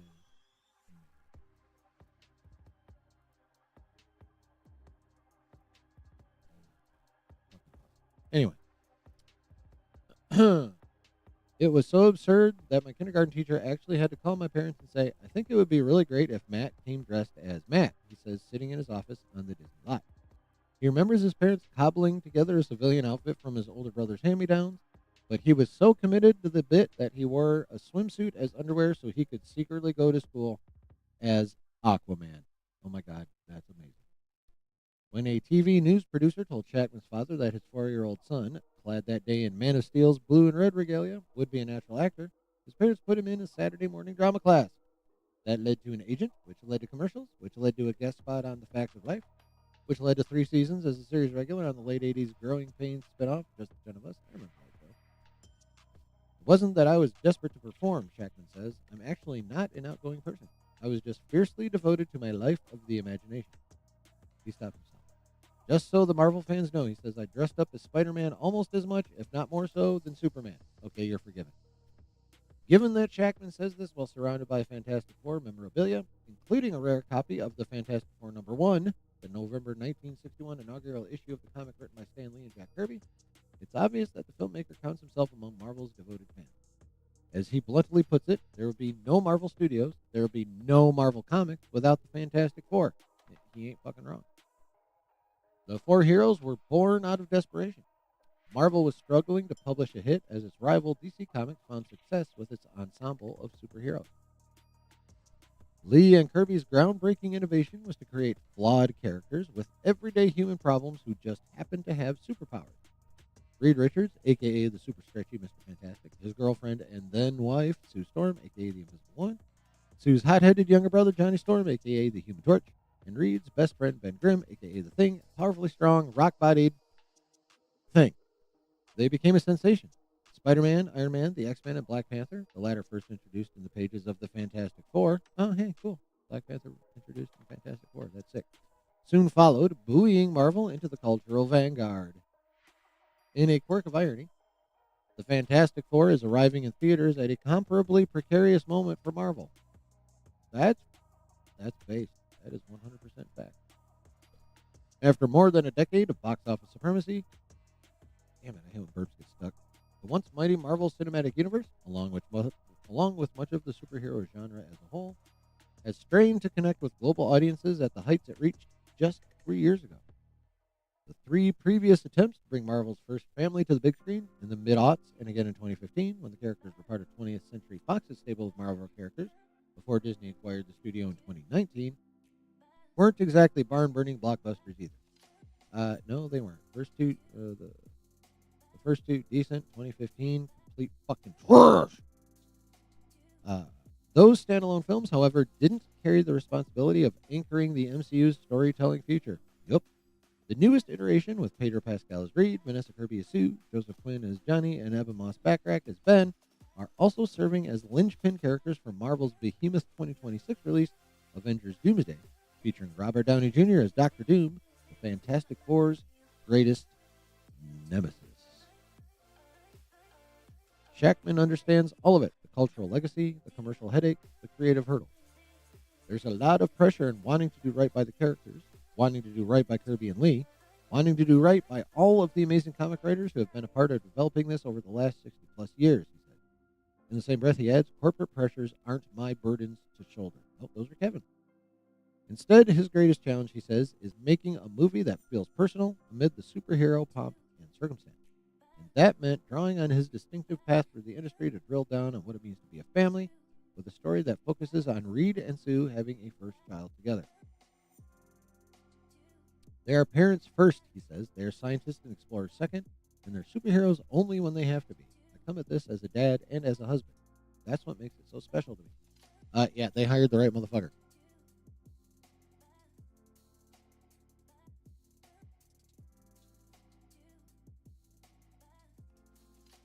In the spring of 2022, Marvel Studios found itself without a director for the Fantastic Four after Spider-Man filmmaker John Watts walked away from the gig, citing his exhaustion with superhero cinema. And then he went and made Skeleton Crew. At the time, Shackman was on board to direct an adaptation of another beloved franchise that began in the 1960s, the fourth Star Trek movie with Chris Pine and Zachary Quinto. That project was far enough along, Shackman says, that we had stages, we had crew, we were moving ahead. I remember when that was being talked about. But he'd loved his experience directing all 9 episodes of WandaVision, so he started going into Marvel Studios to talk with producer Grant Curtis, Marvel Studios co-president Louis D'Esposito, and Chief Kevin Feige about what he might want to do with the movie. In one of those meetings, a simple gesture convinced Curtis that Shackman was right for the job. He showed a picture of himself holding his daughter right after she was born, Curtis says. See how much importance he put into family? When we saw that, I was like, oh, this is a no-brainer. Meanwhile, by the late summer, the Star Trek film had changed dramatically, Shackman says. The stages went away. The crew was let go. It didn't have a start date anymore. The Fantastic Four, meanwhile, was turning ahead, so Shackman swapped one cosmic story about hope and optimism for another. Despite some priding, Shackman remains tight-lipped on what his version of Trek would have looked like. The core idea, I think, remains the same. I really hope they get a chance to make that. Now, if they're going to do more movie, if they're going to do another movie with that set of actors and characters, they better hurry the fuck up.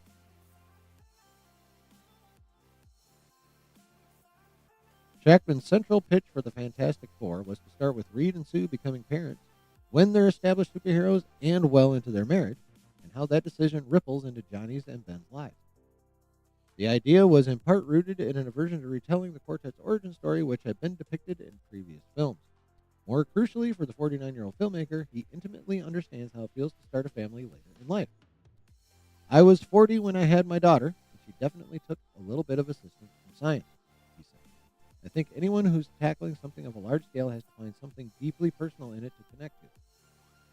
I like this motherfucker more and more every fucking word. With a budget north of $200 million, ooh boy, this movie is, by several orders of magnitude, the largest undertaking of Shackman's career. His only previous feature directing experience is the 2014 indie thriller Cut Bank, starring Liam Hemsworth and John Malkovich, and everything about it was very scrappy, he says. Whatever the fuck that means. By contrast, Marvel used the entire back lot at Pinewood Studios in London to recreate Times Square, and the Fantastic Four's high-rise apartment was built as a contiguous 2-story set. Even though Shackman had never tackled a production this complex, his colleagues describe him as affable and totally open to collaboration. Looking at him, you would never know the pressure he was under, Curtis says. In person, he's a rapt listener who's not at a loss for what he wants to say, like when he waves off a question about whether he was daunted by tackling a gargantuan studio production for the first time.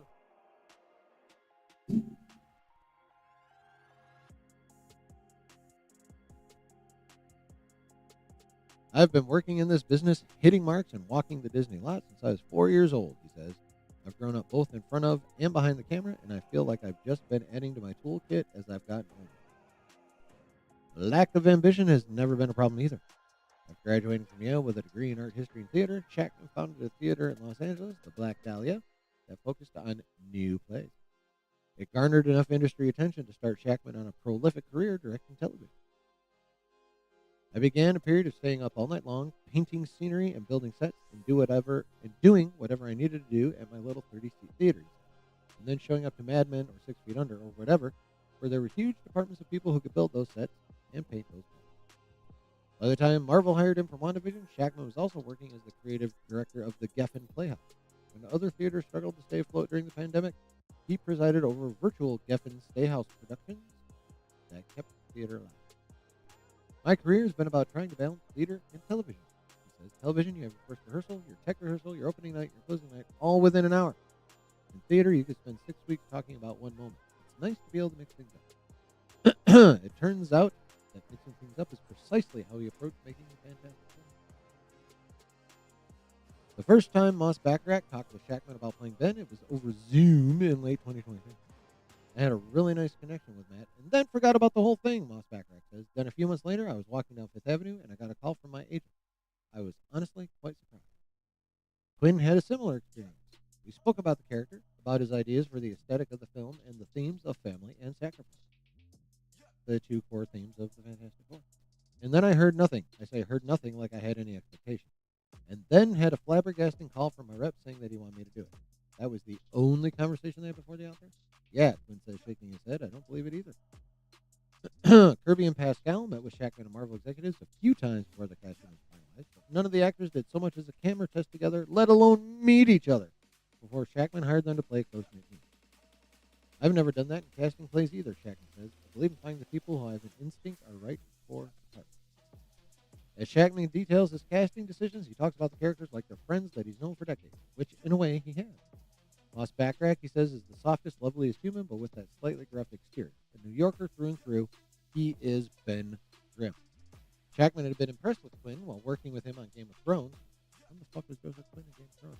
And thought the actor, who just exploded into prominence on Stranger Things, would grasp how much Johnny never really knew who he was before he was the Human Torch, and is now like, who am I? What am I looking for?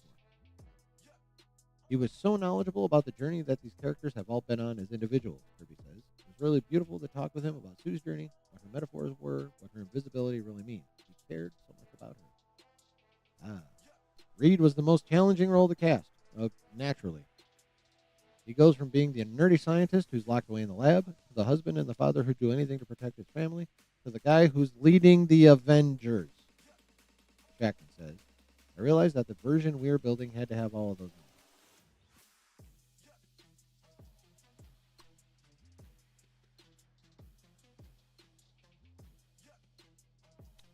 This right here blew the fuck up on Twitter. What do you mean sacrifice? That could be any kind of sacrifice that one family member would make for another. Time, emotion, all that shit. Money, whatever. Maybe even ideals, desires, that kind of shit. But yeah, this what went crazy. He goes from being the nerdy scientist who's locked away in the lab, to the husband and the father who do anything to protect his family, to the guy who's leading the Avengers.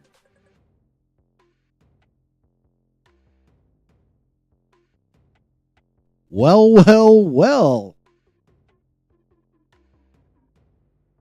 Matt Shackman is claiming that Reed is going to end up at some point leading the Avengers.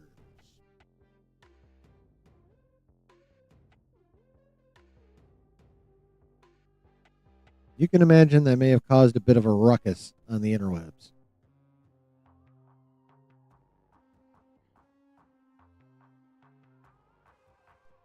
My God, people were losing their shit. People were so losing their shit. The Avengers already have leaders. Sam's leading one team and Bucky's leading the other. Yeah, well, guess what? And credit to She Dreads Me on Twitter. We chit-chatted about this a little bit. She brought up an excellent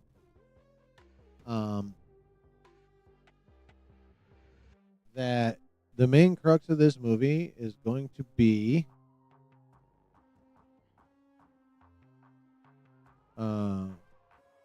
Reed getting the Avengers to help him get his son back from Doom. Like, that's going to be a big chunk of the movie. So, yeah, when it comes down to how his son is going to get saved, you're damn right. Reed's going to be like, look, dumb bitches. My kid, I'm smarter than everyone in this room put to fucking together.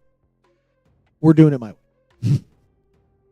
I mean, he'd probably be much more polite about it because he's Reed, but basically that's what that conversation is going to boil down to. So, yeah, while he may not be the leader of the Avengers in terms of like the way Steve Rogers was or Tony Stark was a leader of them, or the way Sam is of his team and Bucky is of his team. Not that kind of the leader. The planner, the guy with the most invested, the guy in the best position to handle this thing here. Right? So, like, he's not coming in being like, fuck you, Sam, and fuck you, Bucky. This is Bucky. This is my shit now. It's more a case of, okay, here's the situation. It involves my son. I know what's going. I know the dude that did this. I don't know how well he's gonna know Doom. That they're gonna have to explain that shit somehow, But yeah, he's the one that's gonna have like all the knowledge specific to the situation, and since he's Reed Richards, pretty much all the fucking knowledge in general. So yeah, he's gonna end up leading this campaign, as it were. Like that's just what makes the most sense, right? So he's going to lead the Avengers, but he's not going to be the leader of the Avengers. I know that's a very small distinction to make. I realize that it's very nuanced. It involves actually thinking critically. But yeah, so it's not, at least for me, it's not going to be a case of, Reed being like, okay, well, I'm here and I'm just running this shit and deal with it. No, he's going to come in, he's going to make his case. And then, logic will prevail, basically, is what that's going to be.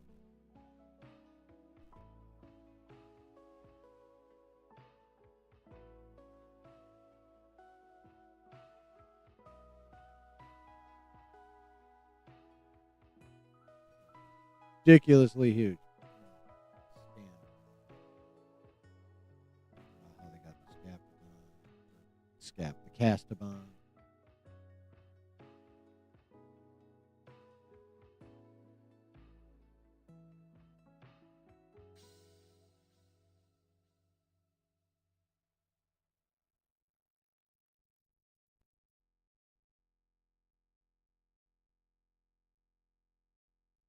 Yes. This is the next, I guess, if you want to call it major tidbit, but the next thing that got attention on the internet. Shackman had cast John Malkovich, as the Fantastic Four villain, the Red Ghost, for a sequence at the start of the film, but the actor was cut from the final version. No more Malkovich and monkeys. There was a lot of stuff to balance in this movie, and some things had to go. John is one of my favorite humans and one of my biggest inspirations. It's heartbreaking not to include it. Okay. So that's the next big thing. No more Red Ghost. Now, does this also mean no more Red Ghosts, mutant gorillas or monkeys or whatever the fuck they are? I would say probably.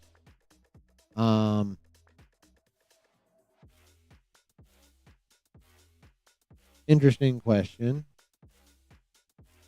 Did Marvel already know about Gunn's mutant monkeys and decide that he can have that silly shit? We're just going to go ahead and cut it. Sorry, John Malkovich, you fucking legend, but no.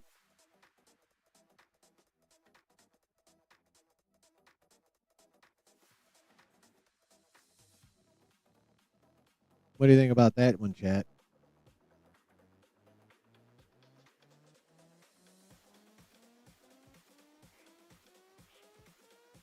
You think they just decided it wasn't that essential to the film? Is that because of test screenings? Maybe. I don't know for sure. But I'm wondering if Lex Luthor's mutant monkeys didn't play into that decision at least a little. For me, I guarantee it was brought up. I would be willing, well, I can't guarantee. I'd be willing to bet that subject did come up in the discussions of what to cut and what. Now, whether that was the final reason or even a big reason, but it would surprise me greatly if it somehow became officially known that that was not a consideration at all. I don't see how it couldn't be, honestly. When you're talking about your direct competitor doing a very, very similar thing to you, and since his gun making it seem kind of silly, although he was smart enough not to dwell on it, he showed him and then he moved the fuck on. So that was cool. But just saying, may not have been the final reason, may not have even been the biggest reason. But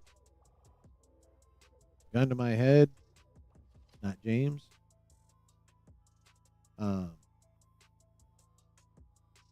That might not have been the reason or a big reason, but it was a reason. Somewhere on that list.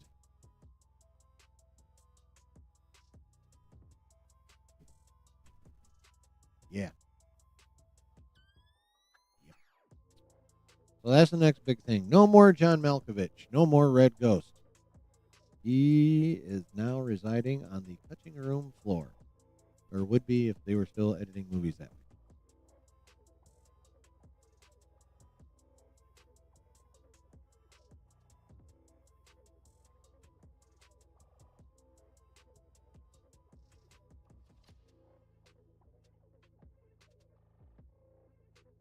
way. Okay, this is just a fun little aside. This isn't like a massive thing, but it's cool. Says, that's my daughter, he says. That's Maisie Shackman. Maisie is featured in a sequence in which the Human Torch swoops in to save a child from falling debris.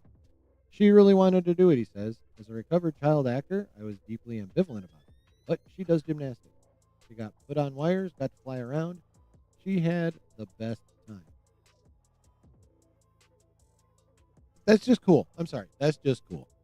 You know, is it a big deal? Does it have anything to do with, like, anything massive about the movie that we're going to be like, holy shit, or what the fuck? You know, anything? No. It has nothing to do with any of our usual interests in a movie. But it's cool.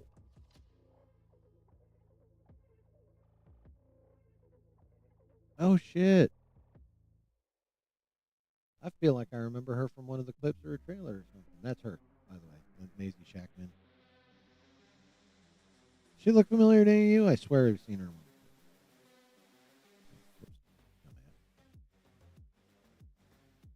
Okay, so yeah, I guess those are the two really biggest things. No more Malkovich. Bummer. And Reed is going to take probably a better way to phrase it, and the way Shackman should have phrased it, was Reed will be taking a leadership role. I think that's like the big thing.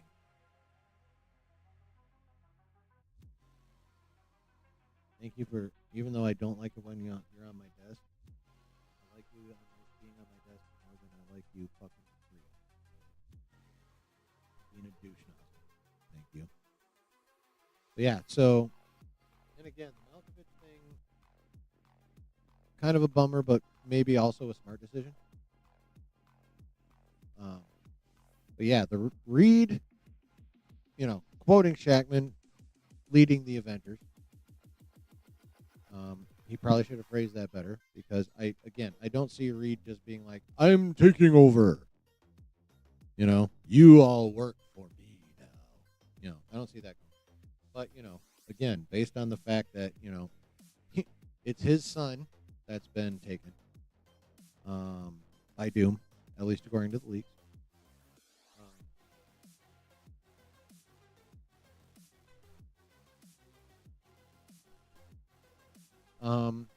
At least according to the leaks, that's the case, and that's the premise I'm going on.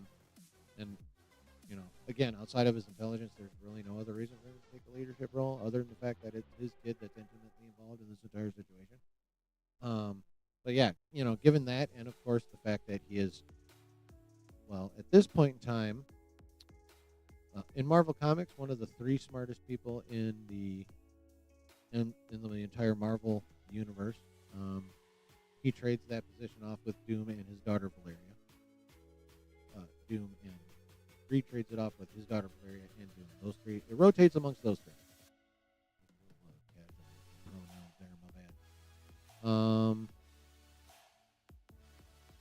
But yeah, you know, his kid, his intellect, he's going to end up taking a leadership role. But Shackman phrased it so it sounded like he's just going to be flat out taking over, and I don't think that's accurate. But I definitely think he's going to be, you know, calling some shots for sure. You know what I mean? But I don't think he's doing like a wholesale takeover. Like all the Avengers are just going to fall in line behind Reed and be like, "Let's go!" Yeah, I don't really see that being the case. I think people are tripping just a little bit. But on the other hand, this is more confirmation that Reed is not going to be a background wilting nerd, you know, and that it's going to be like a big old girl boss thing. Yes, he was talking about Doomsday, but Reed is going to be leading. He's the plan maker. He's the coordinator. He's the strategist. He will be leading when the situation is appropriate for him to be leading. Period in the story.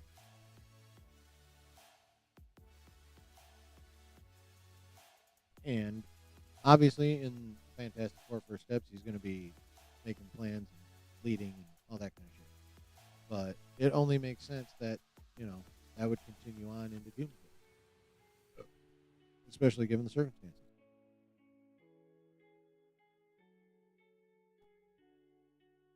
So what you think, chat?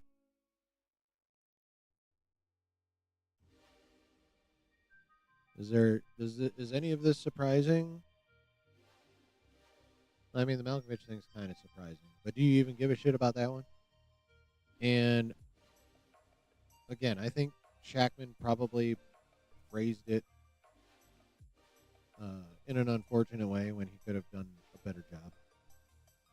But what do you guys think of Reed having, at minimum, let's put it this way. What do you think of Reed at minimum having a leadership role when it comes to Doomsday and the 616 event? I like it. I think it makes sense. It's a role. It's a role he's had multiple times in the comics with big crossover events. Reed tends to be the one making the plans and calling the shots. It's what he does. So it makes total sense that would be the case in Doomsday. You know, he won't be calling all the shots. You know, again, he's not just going to come fucking rolling in there and being like, "Oh, hey guys, so here's the situation, and we're doing it all my way now. Thank you." Don't see that happen. And even if he tried, I don't see the Avengers just going, "Oh, you know what? Sure." No. That shiz ain't happening. That shiz is not happening. He's going to have to convince them to listen to him, first of all. But I'm also 100% sure that, you know, once he lays everything out, you know, Doom, Franklin, and once they realize how, like, how much smarter he is than them, like galactically smarter than them, they'll be wise enough to be like, you know what? We can go with his plan, for the most part at least. You know what I mean? So, yeah. That's it, folks. Them's the updates for Marvel, DC, Legend of Zelda. Yeah, so there you have it. What do y'all think on anything we talked about tonight or anything that you thought of in the meantime? What you got, chat? It is your time. While you're thinking of what to put in the chat, hit the like. And if you haven't done so, hit the subscribe and the notification button. And also join the Discord. There's a link in the description of this video. There's a link in the description of the channel. And I imagine, since I brought it up, Brooke will probably drop it in the chat like he is kind enough to do on a regular basis.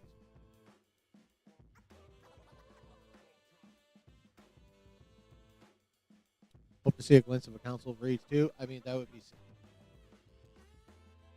And even if they don't do a whole big-ass battle council, you know, they could do a smaller one. Yeah, I'd like to see Pedro, what's his fucking name? The dude that was in Multiverse of Madness. I am so brain farting on that dude's name right now. Like the ultimate fan cast that we got. Fucking dude from what, The Office and Jack Ryan. The fuck is his name? Anyway, the Multiverse of Madness Reed. The Reed from the 2005 and 2007 or 2008 F4 movies. I Griffith, or however the fuck you pronounce Scandinavian is, and Scandinavian ass name. And of course, Miles Teller. It'd be cool for them to all have a scene together. Very, very cool.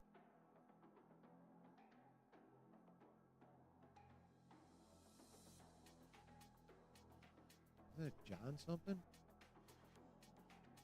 Okay, yeah, John. Fucking Spicy Dan. Dude, why would you type just his first name?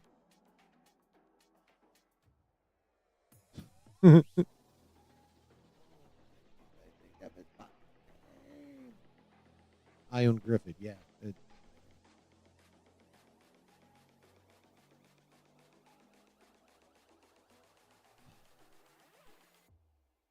Krasinski, thank you. Fuck.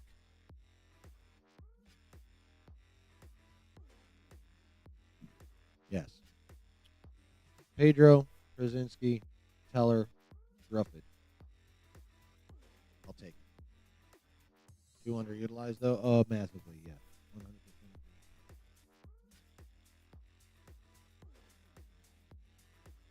100% 100% agree with that.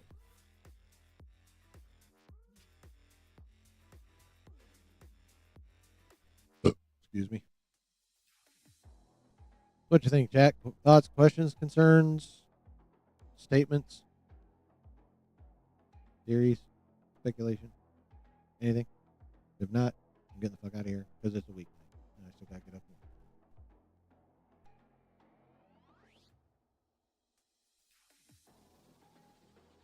How about it, chat? How about it?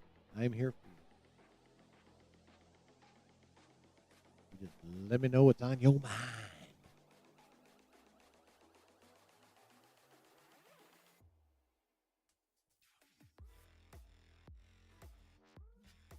You should have planned for something like Wanda's attack, given his immense intelligence. Like he should have anticipated it.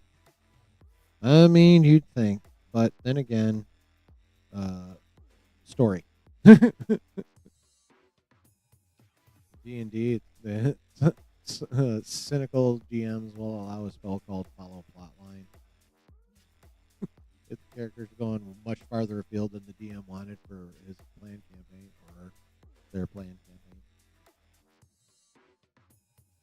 They'll invoke Follow Plotline. My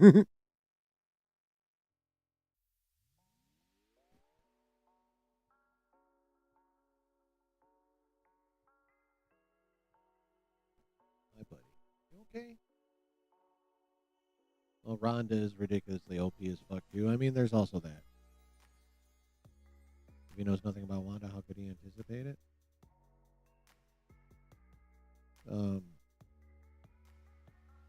I would say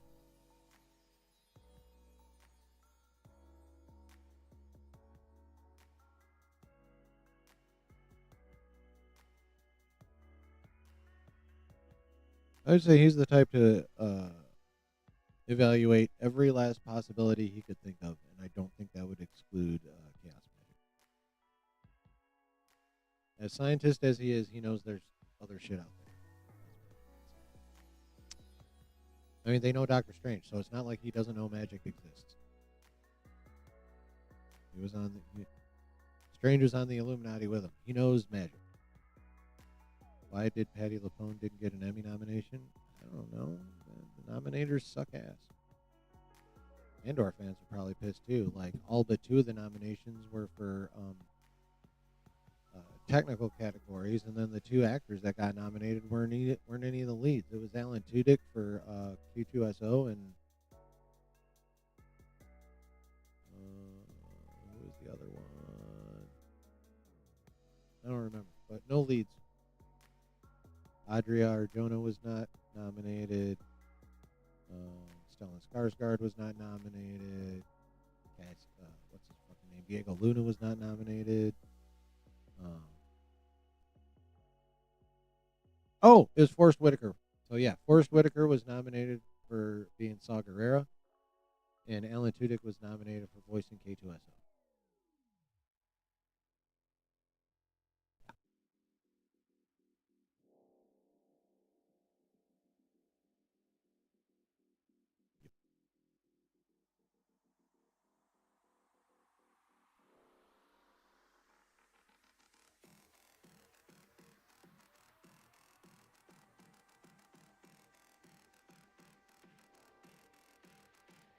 Oh, Reed can't do magic worth a damn, but he knows about it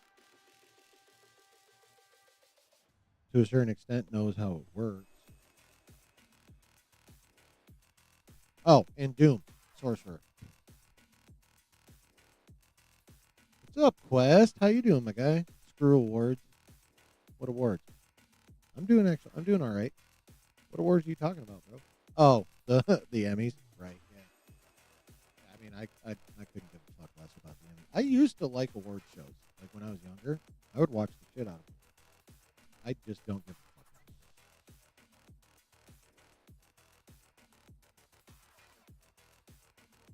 You know, I like what I'm gonna like, and I don't care if it gets Emmy nominated or not. Especially if I like, you know, shit like Machete, starring Danny Trejo.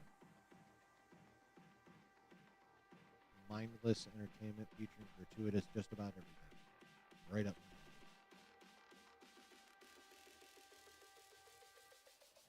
And when I say mindless entertainment, I fucking mean it. Like if you watch either of the Machete movies, uh, for the purpose of a good cinematic experience, you're fucked.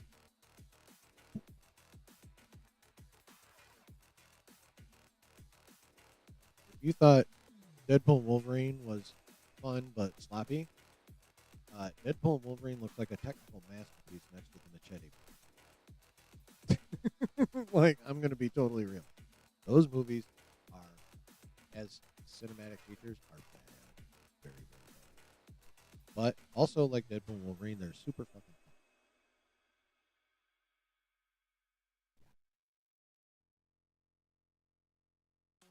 Yeah.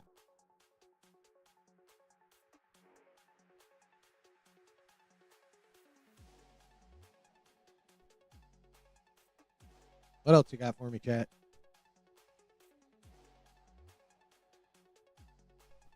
It said that Abla shower scene. What the fuck are you even talking about, dude? Oh, Alba? You mean Alba? Jessica Alba shower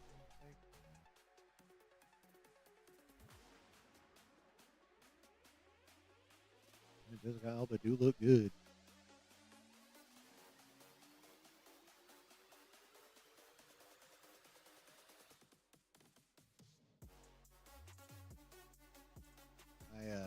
At least in terms of like how the powers are utilized and visualized and shown to us, I think this Sue's powers in this movie that comes out next fucking week, guys. Like 8 days for the Thursday premiere. That's it. Ooh.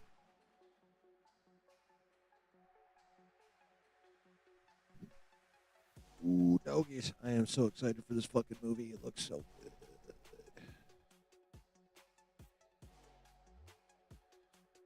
All right, y'all. It appears to be that time. Time. Wind down this here stream. Oh, is it Machete one? Okay, yeah. Is she only under 40? Actually, fucking Marissa Tomei looks good. She's like 60.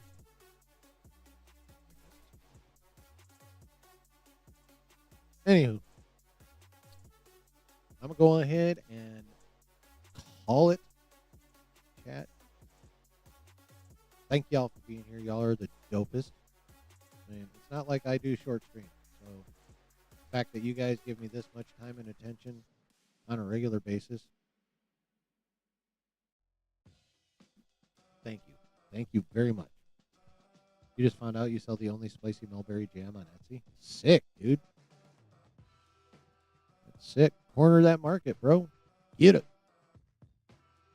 Anywho, much love, y'all. Thank you for being here. Y'all are the dopest. Don't forget to come back this Saturday at 10.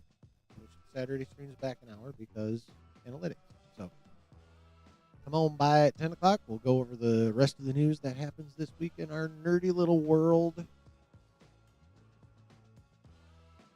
And I'm going to forewarn you now.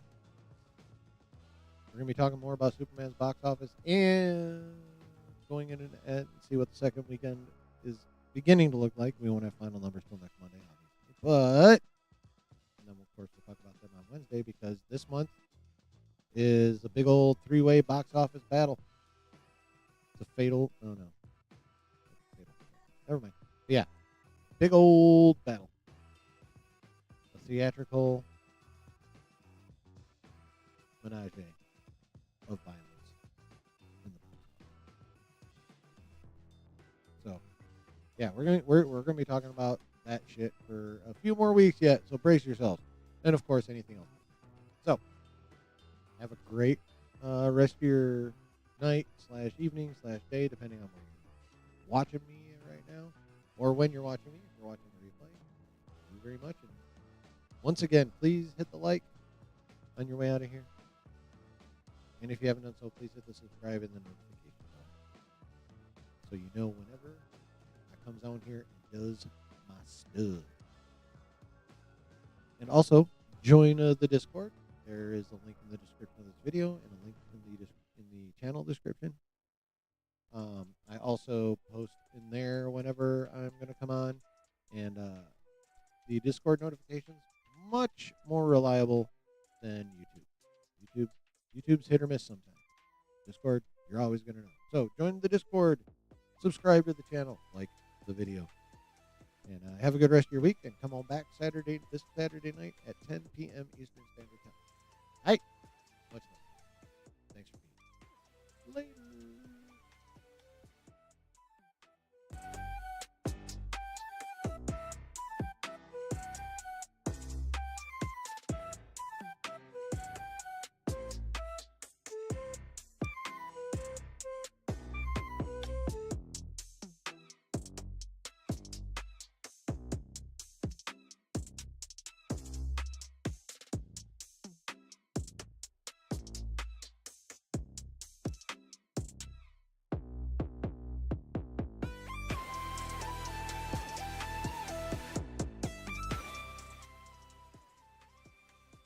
Oh, yeah. I feel like that was a good stream, chat. What do you think? Is that a good stream? I think that was a good stream. I think we had fun. I think it was some good subjects, good back and forth, good analysis, good speculation, all that shit. I think we did it, guys. I think we fucking did it again. And you know why? Because of you guys. So thank you once again for being a dope ass community and spending some time here, hanging with Chillin here in the basement. Really appreciate it. And hope to see you Saturday night at 10 Eastern, okay? Have a good rest of your week. Much love.